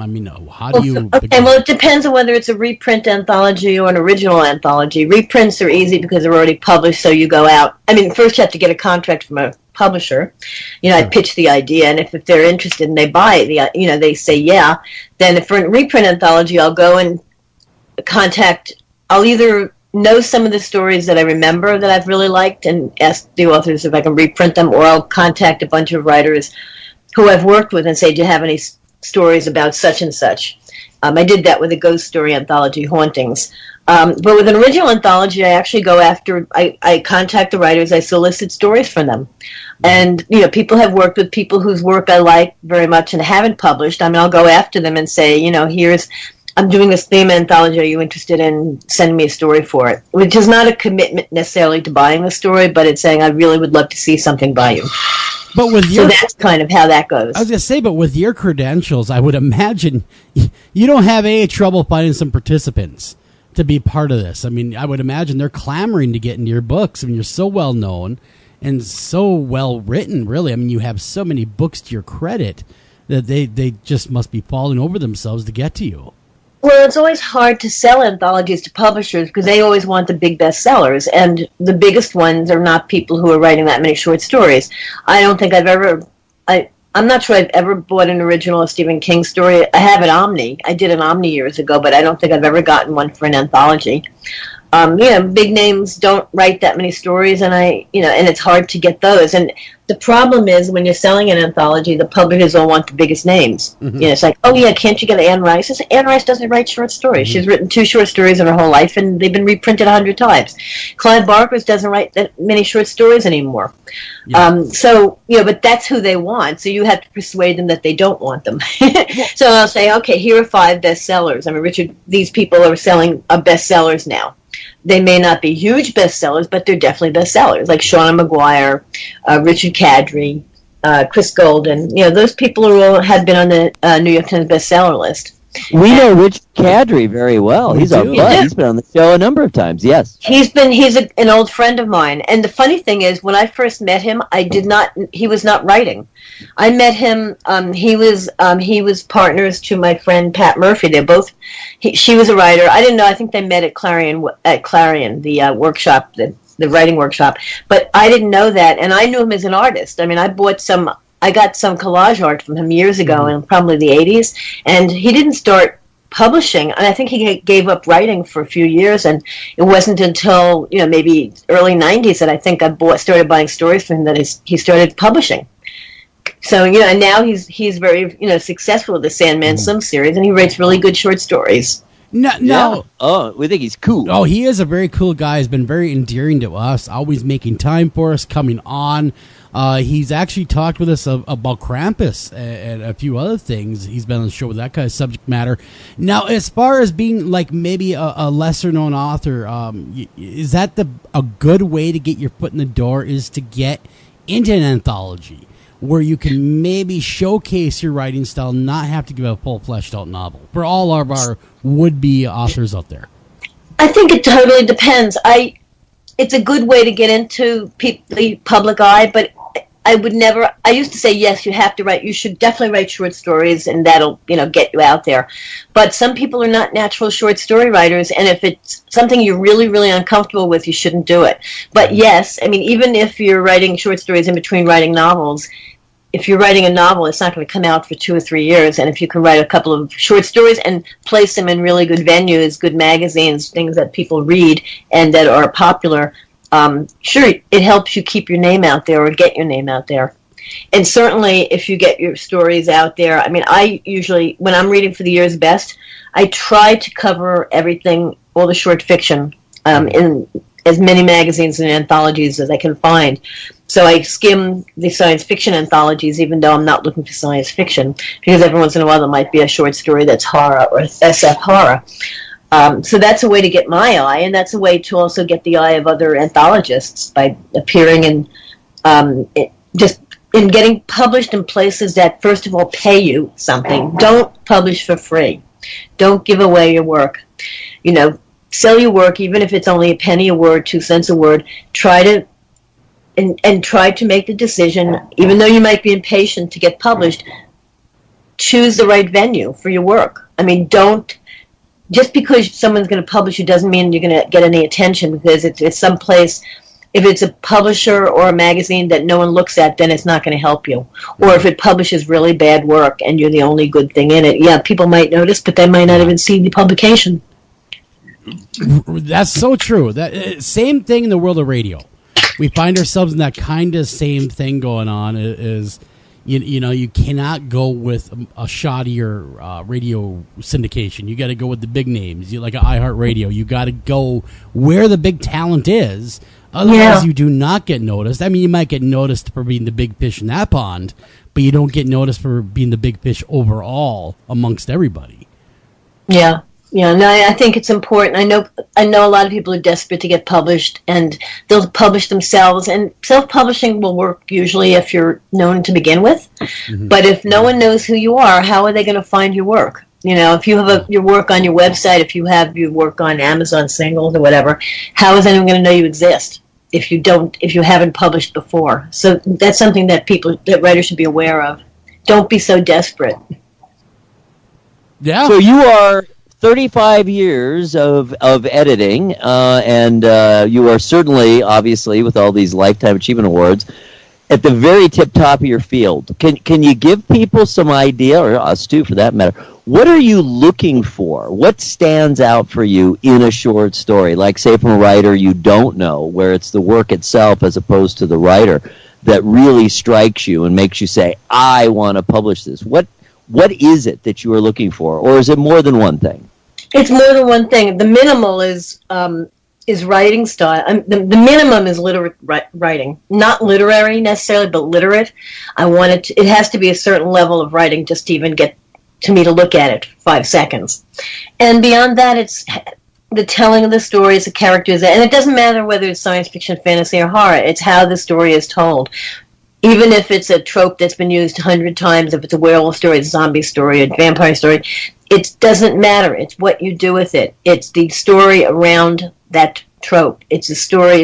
It's how the characters react. It's where the story takes place. All these factor into what makes a really good story. And it has to be about something. Mm-hmm. You know, I mean, sometimes I'll read a story and say, why did this person write it? Like, what's it about? It's not about anything. It's just a scene. Yeah. It's like starts in the middle of a scene and it ends and there's nothing really happens. Maybe it's a scene of someone being tortured or I mean, it has to be about something. There's experimental fiction and there's plotted fiction. I like plots. Well, it has to have a direction. The story has to have a direction. Otherwise, why tell it? Exactly. If you don't know why you wrote the story, if you have nothing to say, then don't do it. Yeah. Yeah. Yeah. I mean, that's something you have to think about. Why are you writing the story? Yeah. I mean, not deeply, but, you have to have some idea about why you're doing something. It's interesting because we've had a lot of authors on the show, and a lot of them have said that their characters actually come to life in a lot of ways for them. And that's how they know that they have really onto something, because they would not be surprised. One of the gentlemen actually said what did he tell us? He saw one of them at Walmart or something. Eric, am I remembering correctly? Yes. Okay. It was kind of the farthest. Yeah. He said he saw. He was so deeply involved with plumbing his imagination. He had dived so deeply into his own imagination that his characters had literally become real for him. And he said, he didn't say he had seen, but he said he would not in the slightest be surprised if he saw one of his characters out in the real world. I think that would freak me out if I was a writer. I'm not a writer at all, but yeah. Yeah. But yes, you have to be invested in your characters, even the nasty ones. I mean, if someone's just totally, even your nasty ones have to be three-dimensional in some way. There has to be something about them that the reader can grasp. Sure. That makes total sense. Now, these stories of the newest book here, they'll be dropping, of course, on March 20th.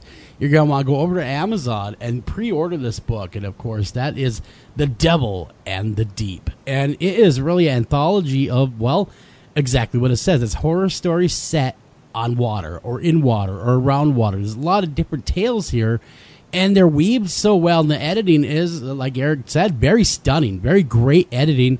It flows very well, reads very well, and there's so many great tales. Which one of these tales, I know it's like asking you which one's your favorite child. Don't ask me that. Don't ever ask an editor that, especially not on radio. Darn it! I was gonna try to sneak one past the goalie. One of the weirder stories is on an inland sea. It's in the desert. It's in like The Western by Bradley Denton. Now I'm blanking on the title, but it takes place on. There's no water in the story. Mm-hmm. It takes place in the West, and it takes place on what was an inland sea. And then there's a boat that kind of flies. So that's one. That was I think that's the farthest out there as far as my theme, and I said, one story, I'll even take a story about an inland sea. It's like, well, this is a story about that. And I really, there are stories that I like that do things that I don't usually like. For example, Michael Marshall Smith's story, I can't say the word, let's say ship happens. You know the story I mean. That's not ship. It rhymes with ship, but I can't say but happens. And it's a hilarious, it's very funny, but it's also very horrific. And I usually hate horror humor. Usually humorous horror stories do not work for me, but this particular one does. And I think it's really, really funny, but it's clever and it's really well written and it's totally horrific. Wow. So that's one of my favorites because it does something that I usually hate. And it succeeds. Yeah, well, it pushes so many buttons. My goodness, you know. So I tried to get a variety of the types of stories and points of view, and that's what I always try to do. When I'm editing an anthology, it usually takes about 10. I usually have 10 months for the writers to get their stories, and then I'll usually try to herd them. Like every few months, say, "How's your story going? How's your story going?" And then when they start coming in, if I get something that's if some that are too similar in what they're dealing with, I'll contact the writers who haven't handed in the stories yet and said, I know more stories about this, you really have to deal with something else. I have too many stories of this type.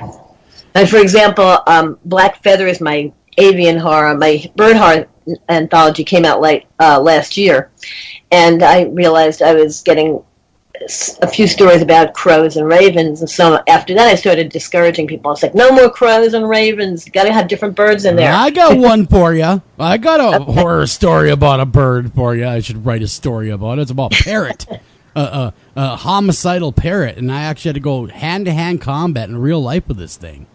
Oh, parrots are horrible. I know people love them. I was supposed to feed a neighbor's parrot once, and she said, it's very friendly, it won't bite, blah, blah, blah. I think I stuck my finger in the cage once and it almost bit me. I said, that is like, nope. I firmly believe that parrots are the horror of parrots. They are a stepping stone to Satan himself. They're one of the minion. And they talk. They do. And they talk, and it's really weird hearing them talk. Because they sound like humans. They do. This parrot. And they meow. They do weird things. They bark. Oh, this parrot was cursing me out while it was beating me up at the same time. I felt like I was facing a parrot in Chuck Norris form or something. Or you know what I mean? It was all claws, wings, feathers, and swearing at me all at once. It was a nutty story. Was it in a cage or was it outside the cage? Oh, boy. Here's what happened. Is it started off in a cage, and I was tasked to clean. It was a family member's parrot, and I was tasked to take care of the parrot, and I had to open the door, to clean the cage. I had to do that once a week. As soon as I opened that door, things got real. All right? It was nothing. At first, it was nice, whistling at me, like, hey, how you doing, that kind of thing. Next thing you know, nothing but four-letter words, claws coming at me, and it was going to beat the living tar out of me. It was just a bad experience. It really was. It's definitely untrustworthy. I have PTSD about this attack to this day. They're horrible. They're horrible. Yeah, well, they can be scary. They absolutely can be. Now, we're looking at this again. If you guys obviously get over there to Amazon if you want this book early, because it's going to sell really, really well, really, really fast at your local bookstores. And there's The Devil and the Deep. That's the new book. That's the one that she's just editing. Ellen has edited. And it'll be released, of course, March 20th. Get it then. Hot off the presses. But looking at some of these stories and the writers, I mean, there is some very, very, very good writers on board here. I mean, everybody here is like you said, a bestseller. And very, very well written and very, very well edited. Now, do you teach anyone how to edit? Are you kind of a teacher of the craft as well as you go? I mean, do you... I don't know if you can teach editing. I mean, I think it's something you learn on the job. I mean, the more you edit, the more you know what you're doing. I mean, I don't think there's a way to do it. I mean, the only quote-unquote lesson I ever had in editing, when I first started working at Omni, Ben Bova, who was my boss for like 5 minutes before he was promoted and then someone else came in, he said, line edit this page. Tell me what you think you should do with it. And I kind of marked up the page. And what he did, he sat down and said, why did you do that? This is not copy editing. Line editing is different. Line editing is not, I mean, if I find the wrong punctuation or grammar, I'll fix it, but that's not what a line editor does. You try to work line by line and word by word just to make sure that everything's consistent and that the language is smooth, that what the writer wants to say is actually being expressed. But anyway, so I line edited maybe a page or two of this manuscript, and he sat down and said, "Why did you do this? Why did you do that? Why do this?" I mean, that's the extent of me having ever been taught how to edit. It's something you either have or don't have. I think. I mean, not everyone can do it. Like, I'm not a writer. I have no interest in writing. I couldn't write. I could not do it. I couldn't write to say a piece of fiction to save my life. I can't create out of nothing, but with editing, it's more like photography. I'm a good photographer, and it's moving things around. I can see what needs to be fixed, and that's what editing is. What my job is to make sure that what's on the page is what the writer intends. Gotcha. It makes that is sense. a wonderful explanation, and as a editor myself, certainly not at your level, and I haven't done a whole lot with fiction, but yeah, you're exactly what you just said. I find it soothing and kind of gratifying to take someone's work and just try to make it be the best that it can be. And yeah, I know exactly what you're talking about. It's the difference between just plain old copy editing and line editing, which is actually improving the work, making it be something, polishing it up, making it be something. So it's very gratifying to hear someone, because there's times when I have a hard time with writing. There's times when writing feels... I think we're getting static. I'm just having a hard time. Oh, hello? Can you hear me? Yep. I can hear just fine. Now it's okay again. Okay. Yeah. It was static. I don't know at whose end, but it's gone. Yeah, that was Eric, and he was trying to explain, how editing is harder than it looks, is what he was saying. Right. No, I heard it, but it was really weird. It was like the static over. But yes, it is harder than it looks. And also, the other thing, I mean, that's part of editing. Also, I consider myself the ideal reader, because when I'm looking for new material, I'm not trying. The difference between an editor who writes and an editor who doesn't write, I think, is that as an editor who doesn't write, I have no dog in that race. It's like I'm never going to rewrite someone's work.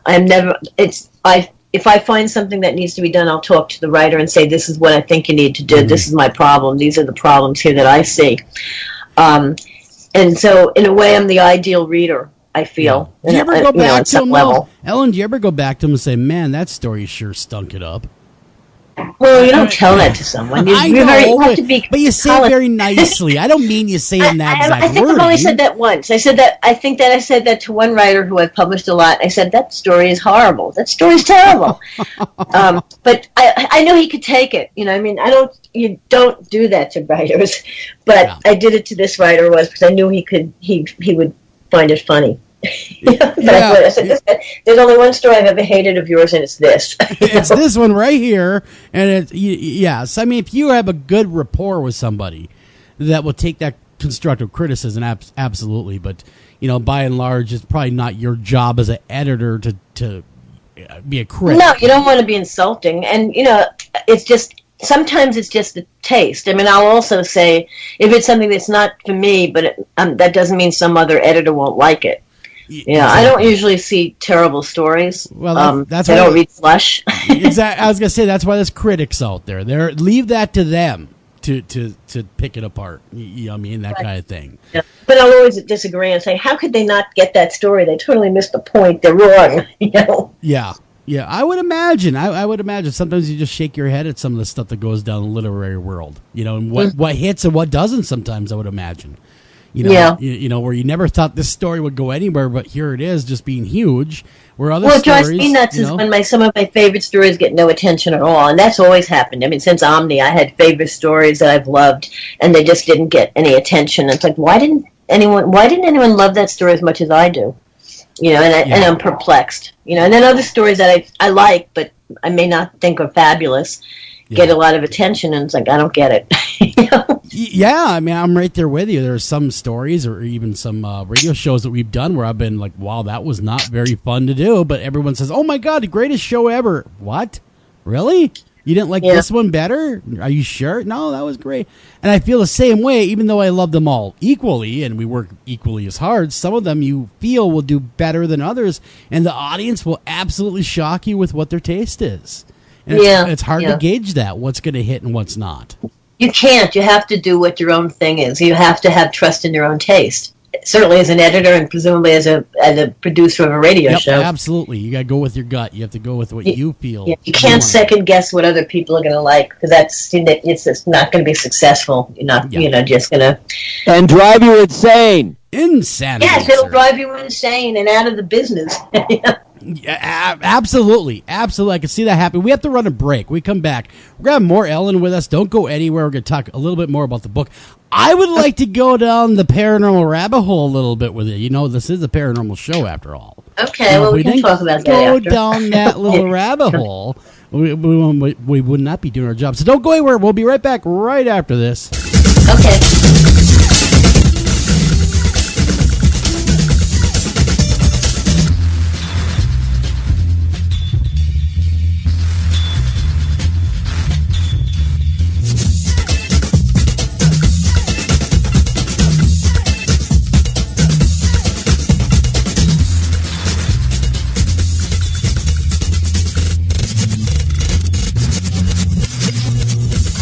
Your ideas, work, and creativity that make it your yard.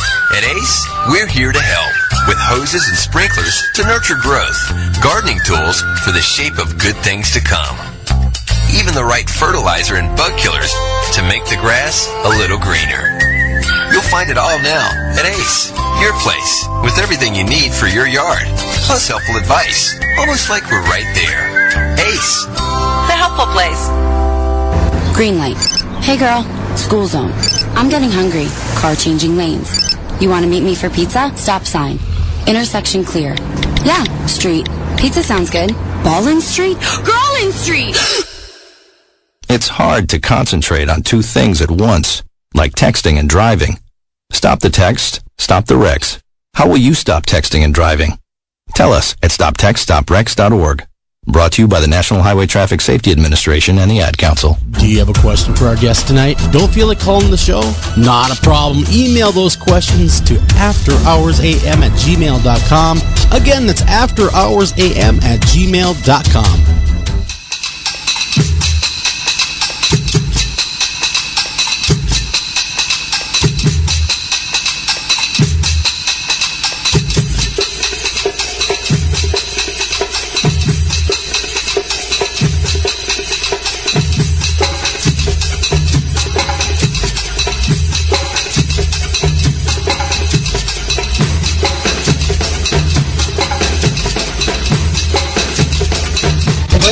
And welcome back. Covered it one of my year's bests, maybe. Hello. Welcome back to After Hours AM, everybody. I'm your host, Joel Sturgis. Right along with me, Eric Olsen. And we are, of course, talking with Ellen Datlow tonight. And she is a wonderful editor, huge name in the literary world, and has won just about every award you could imagine winning.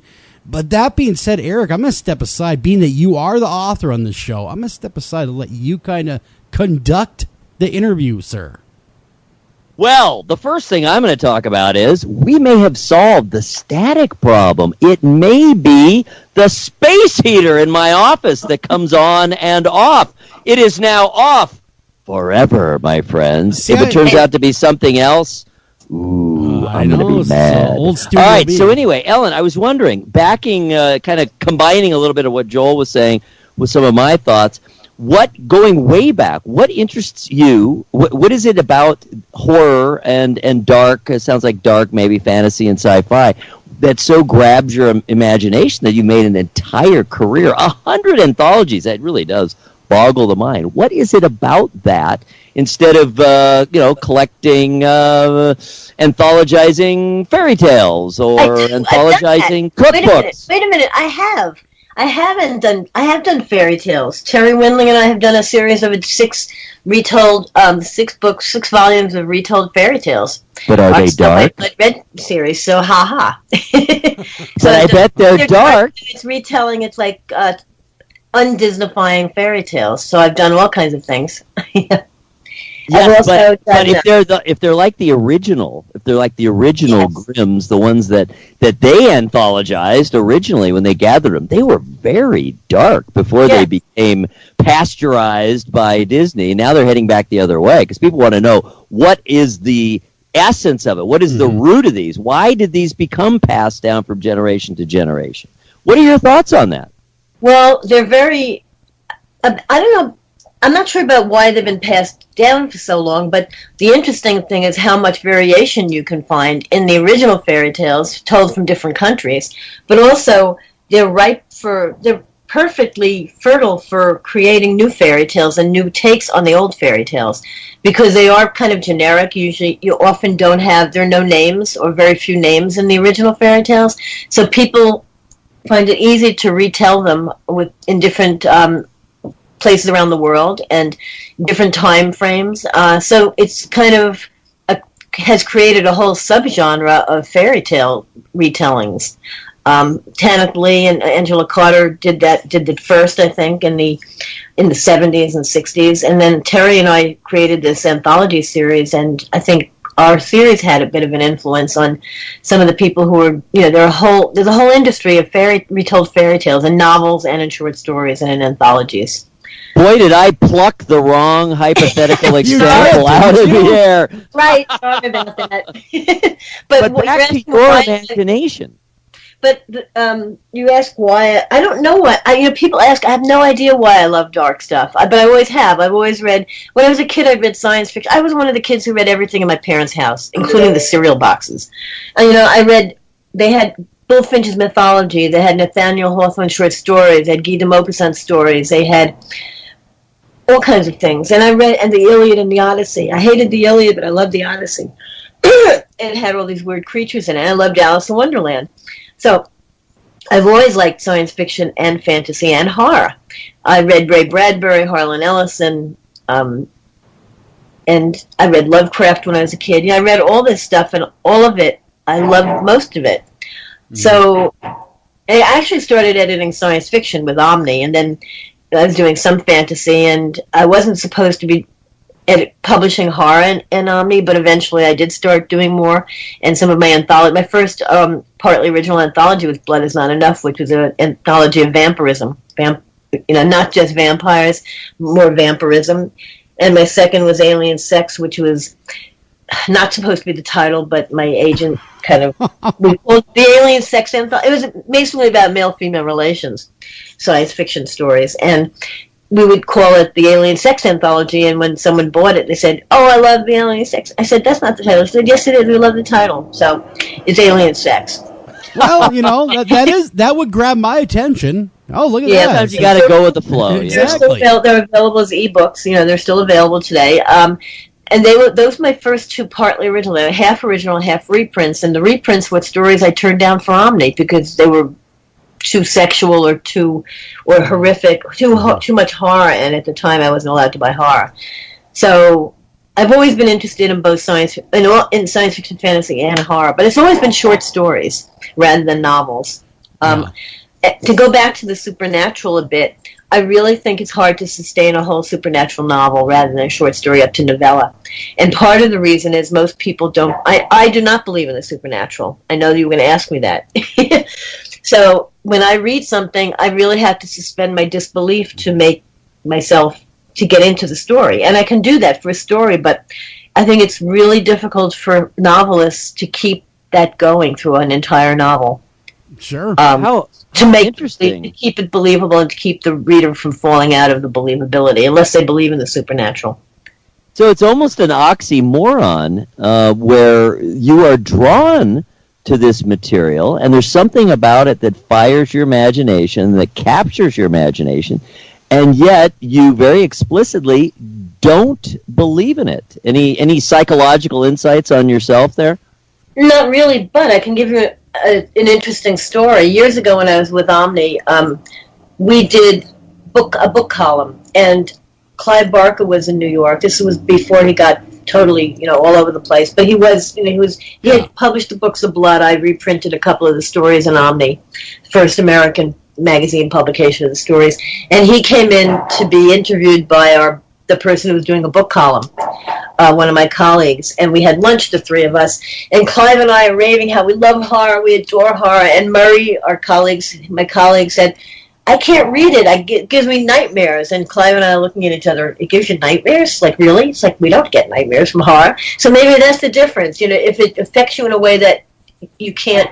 I mean, I love good horror. It sticks with me. It makes me uneasy. I love the creepiness of it, but I don't have nightmares about it.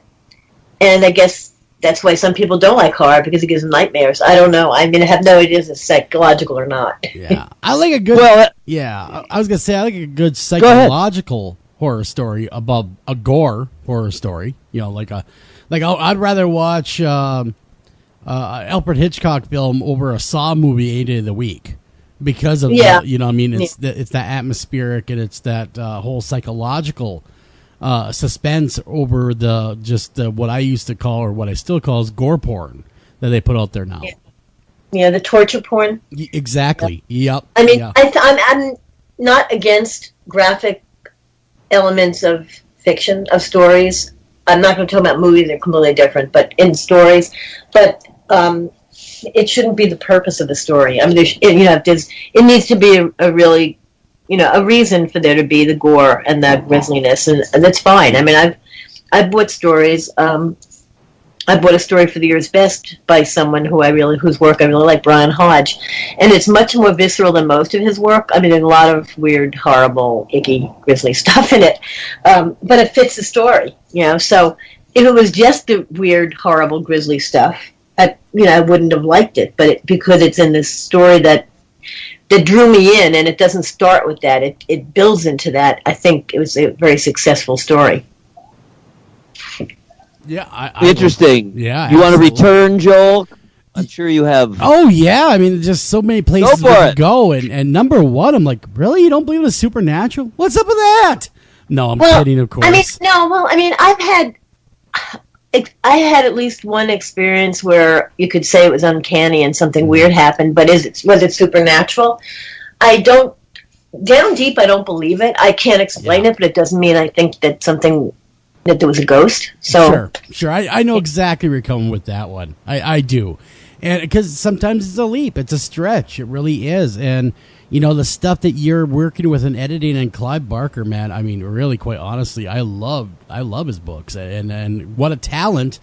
But I also gravitate towards more of the short stories. You're absolutely correct. When it comes to the scary stuff, like if I'm going to buy a Stephen King novel, I will buy his 4 Past Midnight or Everything's Eventual. His novellas are fabulous. He's written fabulous short stories. And I assume you've read Books of Blood by Clive. I have. Yeah, absolutely. I'll grab that because, I can read it quickly, enjoy it for what it is, and not have to devote an entire weekend to make it through a book. You know what I mean? Right. I have a hard time with doing radio and this and that and everything else, dedicating that long of a period.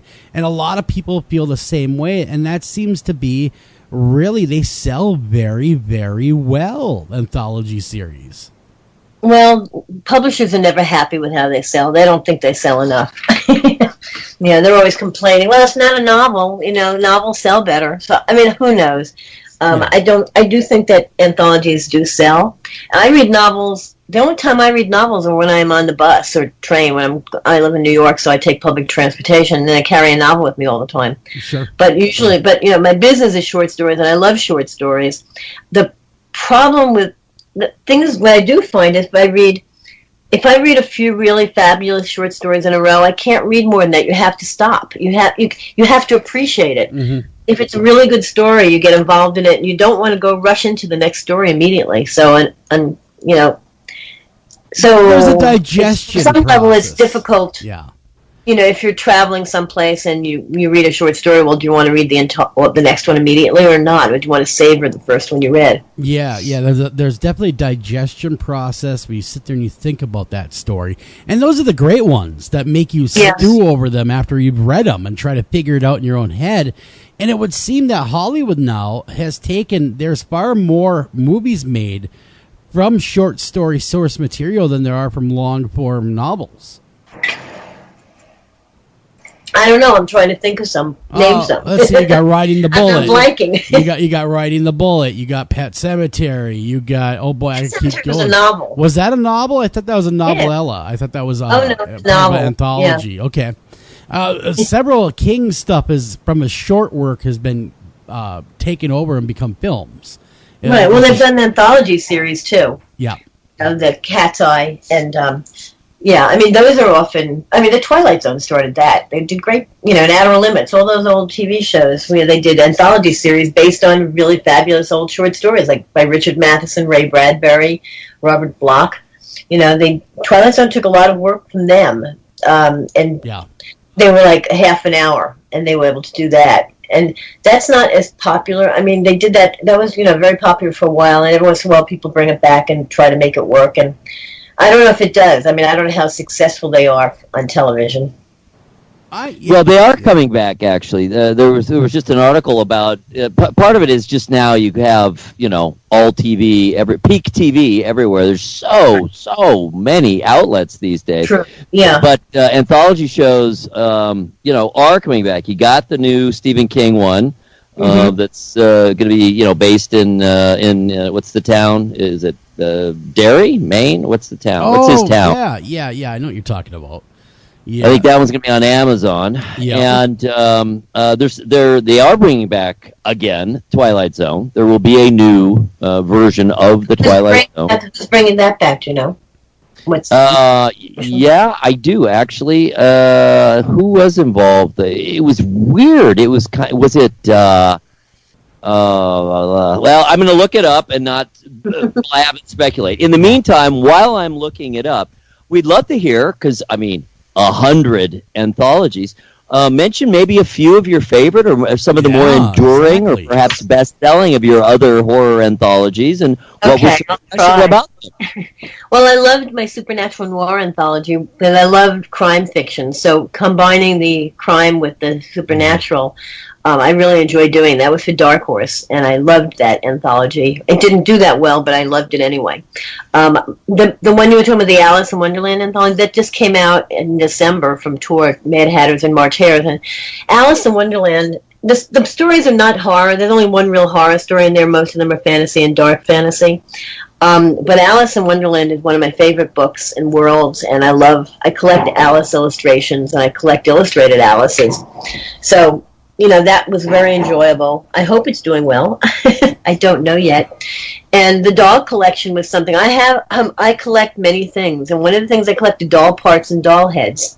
And so the dog. That's weird. That is a little. I like that. Yeah, you should see my apartment. So you have a lot of just heads staring at you, just kind of. Yeah, I have a Mickey Mouse head that's on top of a Yugo rocket ship. I see that, and I have doll heads sitting on things. Yeah, I have a lot of dolls and things like that. Well, disembodied heads are often fun to play with once in a while. You can throw them around, roll them around. They're very unusual. They're very interesting. But anyway, so I don't know what finally got me to do something. I wanted to do a doll anthology, but it took me ages to figure out the title. And finally, a friend threw something out, and I said, "Oh, that's a great title, like a doll collection." So that's it took me 3 years or so to actually pitch it because I couldn't. If you don't have a title for your anthology, it's kind of harder to pitch. Sure. That title helps. So that's one of my favorites of my recent ones. Is it like ones? I enjoyed doing, but I kind of got tired after I was doing 6 of them and then 3 middle grade ones. I kind of got tired of fairy tales after a while. Although I published some for Tor.com. I've edited some acquired. No, those are very scary though. Those fairy tales, they really get you. I remember as a kid hearing the original Grimms. Yeah, and man, it was terrifying. Oh, and Oscar Wilde's were heartbreaking. My mom used to read them to me, and they were heartbreaking. Like the Happy Prince. It's like tragic. The Little Mermaid by Hans Christian Andersen. I have never read any version of that is happy ending. She always dies at the end in the cult. Yeah, they're tragic and they're horrible, and they're morality tales sometimes, or people don't get what they deserve, or sometimes they do. Well, sometimes they get their comeuppance, but Hansel and Gretel, I think they gave the witch her comeuppance in that tale, if I remember correctly. Yeah. And that one sticks out, along with one that I think Disney did it, though, was the Headless Horseman tale. That kind of stuck out. Washington Irving. Well, that's more a folk tale, I guess. Washington Irving's New York tales. Yeah. Yeah, very I have the answer on the anthology. Okay, get this. How cool is this? Jordan Peele. Peele is doing the Twilight Zone. Okay. And what kind of spurred all this was the success of Black Mirror. Have you been watching that? I am really aggravated because I saw 2 episodes in England. I loved it. I can't get it. I have Netflix DVDs. I do not have streaming. You cannot get it on DVD. I can't buy it even on DVD. And wow. It aggravates me so much. So I can't understand why Netflix won't, release it on their DVD system. So, no, I haven't. I've seen 2. I saw the one with John Hamm, Merry Christmas or something, and I had one other one, and I thought they were fabulous in the first season. So, but no, I haven't seen the rest, and it's driving me nuts. Yeah, they are very, very interesting. I'm sure they will come to video eventually. Oh, yeah. You know they will. Stranger Things is going to be hitting video again. I mean, the first season's out. The second one will be hitting video. I would imagine Netflix, if they're smart, they will throw that out there on a video format for people to buy.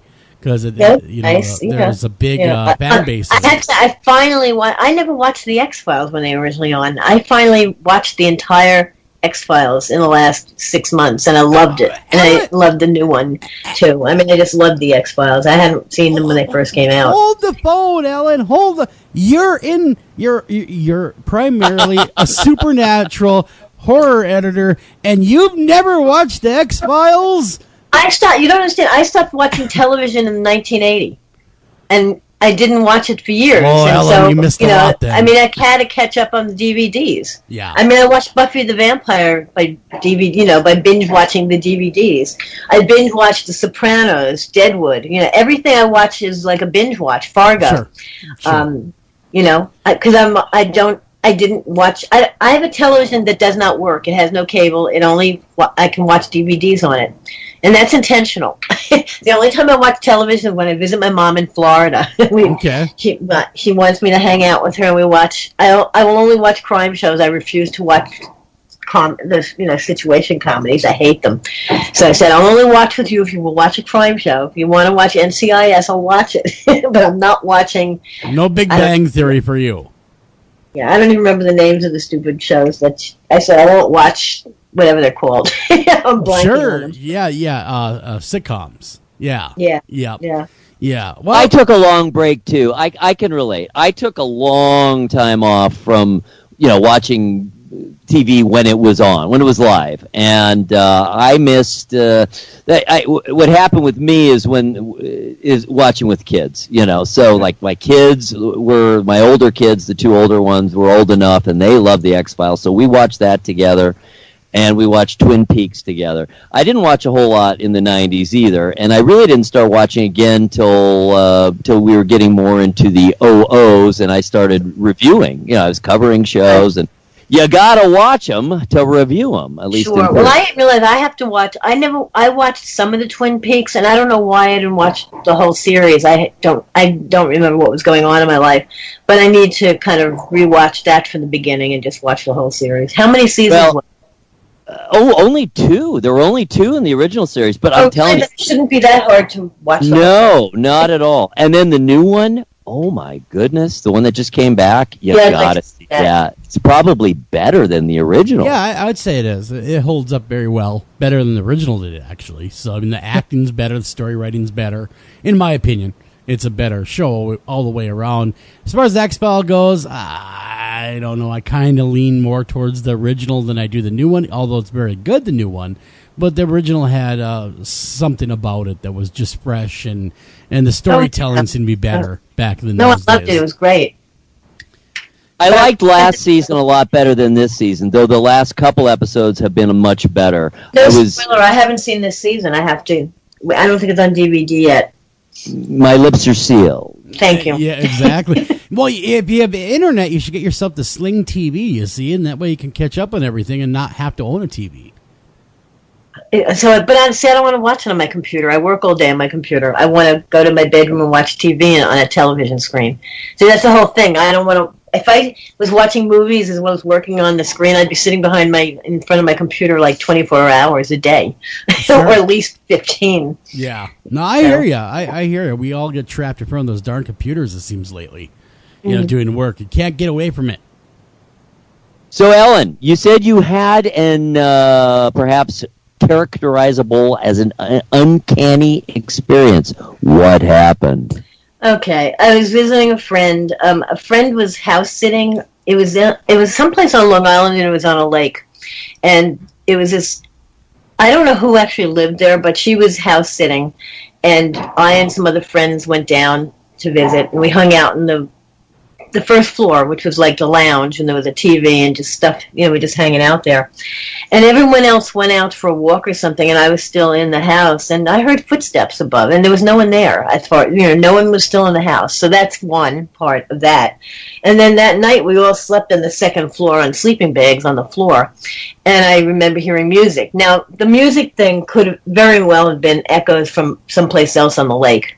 It could have been anything. But I swear I heard footsteps, on the second floor when I was alone in the house. So that's the only thing that I can think of.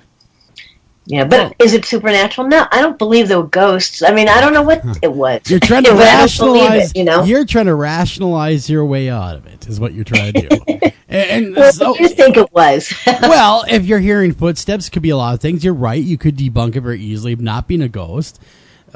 But you just never know, and especially if it's footsteps, which are very distinctive in an old house. I don't know. I wasn't there, but I know there's a lot of fear associated with the supernatural, of the paranormal, that kind of puts everything that we believe on our ear for some of us.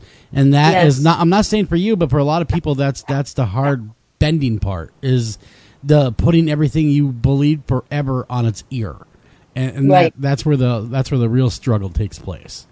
Yeah, well, there are also the situations where for sure you looked every place for something, some item that you cannot find. And you cannot find it. And then you go back and it's where you expected it to be. I mean, that must have happened to everybody. Oh, yeah. Well, is it a glitch in our brain that we just didn't see it? I don't know. But I'm sure that's happened to everybody. Sure. And it's an uncanny experience. It's like, I know I looked there. I looked there 5 times. It wasn't there, whatever it was. Yeah, I saw a ghost. Live in living color. Yeah, live in living color right in front of me on multiple occasions. And it changed my outlook and everything, especially when you're forced to go, oh, my God, what is going on here? Well, what were the circumstances? It was in an old building. I was working in a very old building, and the old caretaker, many years in the 50s, had passed away. He was working on some storm windows and fell to his death. And there was always some rumors that this guy, they'd see him every now and again, and I happened to see him. And I saw him for a good 2 minutes. It wasn't like a fleeting glimpse. I mean, this guy was standing there working to the point where I was asking, well, who is that guy? And then they would come and he would be gone, and I could explain everything. And I explained it to one of the most elderly employees there, and they said, oh, my God, you just described George to a T. He died back in 1973 when he's putting some storm windows in. He fell to his death in the south side of the building. Then another time I was working for a place called the Depot, and some people, believe it or not, they say that they saw the ghost of Abraham Lincoln to the point to where they were arguing with us about having actors on premises. Well, where was this? Where was the Depot? What state? This is in Minnesota in Duluth. And well, why would Abraham Lincoln be there? Well, because his death car was there. Okay. It was on. I cannot speak to that sighting. I can just say Doesn't everyone love Duluth? Well, doesn't everybody? I mean, come on. Yeah, I'm running to Duluth when I die. It's beautiful, but what I'm saying is the death car was there. That's the Lincoln connection. I'm not saying that they actually saw him or what was going on, but what death car? He wasn't killed in a car. No, but when they took him around the nation after he did die. Oh, they did? Oh, really? I don't know that. Okay. Yeah. Well, anyhow, the death tour. And he wouldn't be there. He'd be in the theater or someplace. He'd be in wherever he was. He'd be in Washington or Illinois where he grew up. I mean, come on. Why would he be in Duluth, for Christ's sake? Well, why not Duluth, though? Why not? That's the next question. Why not then? Yeah. Do we know exactly how it works or the way it works, or are they in different dimensions? Can they travel? What can they do? What are their limitations, I guess? And what do they want? Exactly. I would not want to see a ghost. I don't want to see. I have no desire to see. It all kind of comes down to what do they want, what do you believe, and what are you willing to believe? Because if you're a staunch not believer, obviously you're probably not going to see anything. But if you at least have some belief, some maybe in the middle of the road, maybe there is something, you're more likely to have an experience as someone. But then again, that's not always the case. We've had hardened skeptics. Oh my God, there's nothing here. Stop talking about ghosts. have a ghostly experience and come back and go, wow, okay, we need to talk. And so, it kind of runs the gamut. But we're at the end of the show. We got a minute left. Tell everyone where they can get the book, Ellen. Where to get the book? You can get it hopefully in the best bookstores, and certainly on Amazon, Barnes & Noble, and independent bookstores online. It's in trade paperback. I think it might also be in hardcover. I'm not sure. I haven't seen my copies yet. I only have my advanced reading copies, but it looks pretty good, and I hope you'll enjoy it. It's creepy. There are some wonderfully creepy stories in it. It is very creepy. That is The Devil and the Deep. Don't miss it. Get it. March 20th. Pre-order tonight on Amazon. Till next time, everybody, take care of each other, love each other, and definitely get your book. And watch out for that shadow guy we talked about at the top of the show. Man, he's a nasty critter. Thank you for listening to this edition of After Hours AM, and please remember to like us on Facebook and also follow us over on Twitter.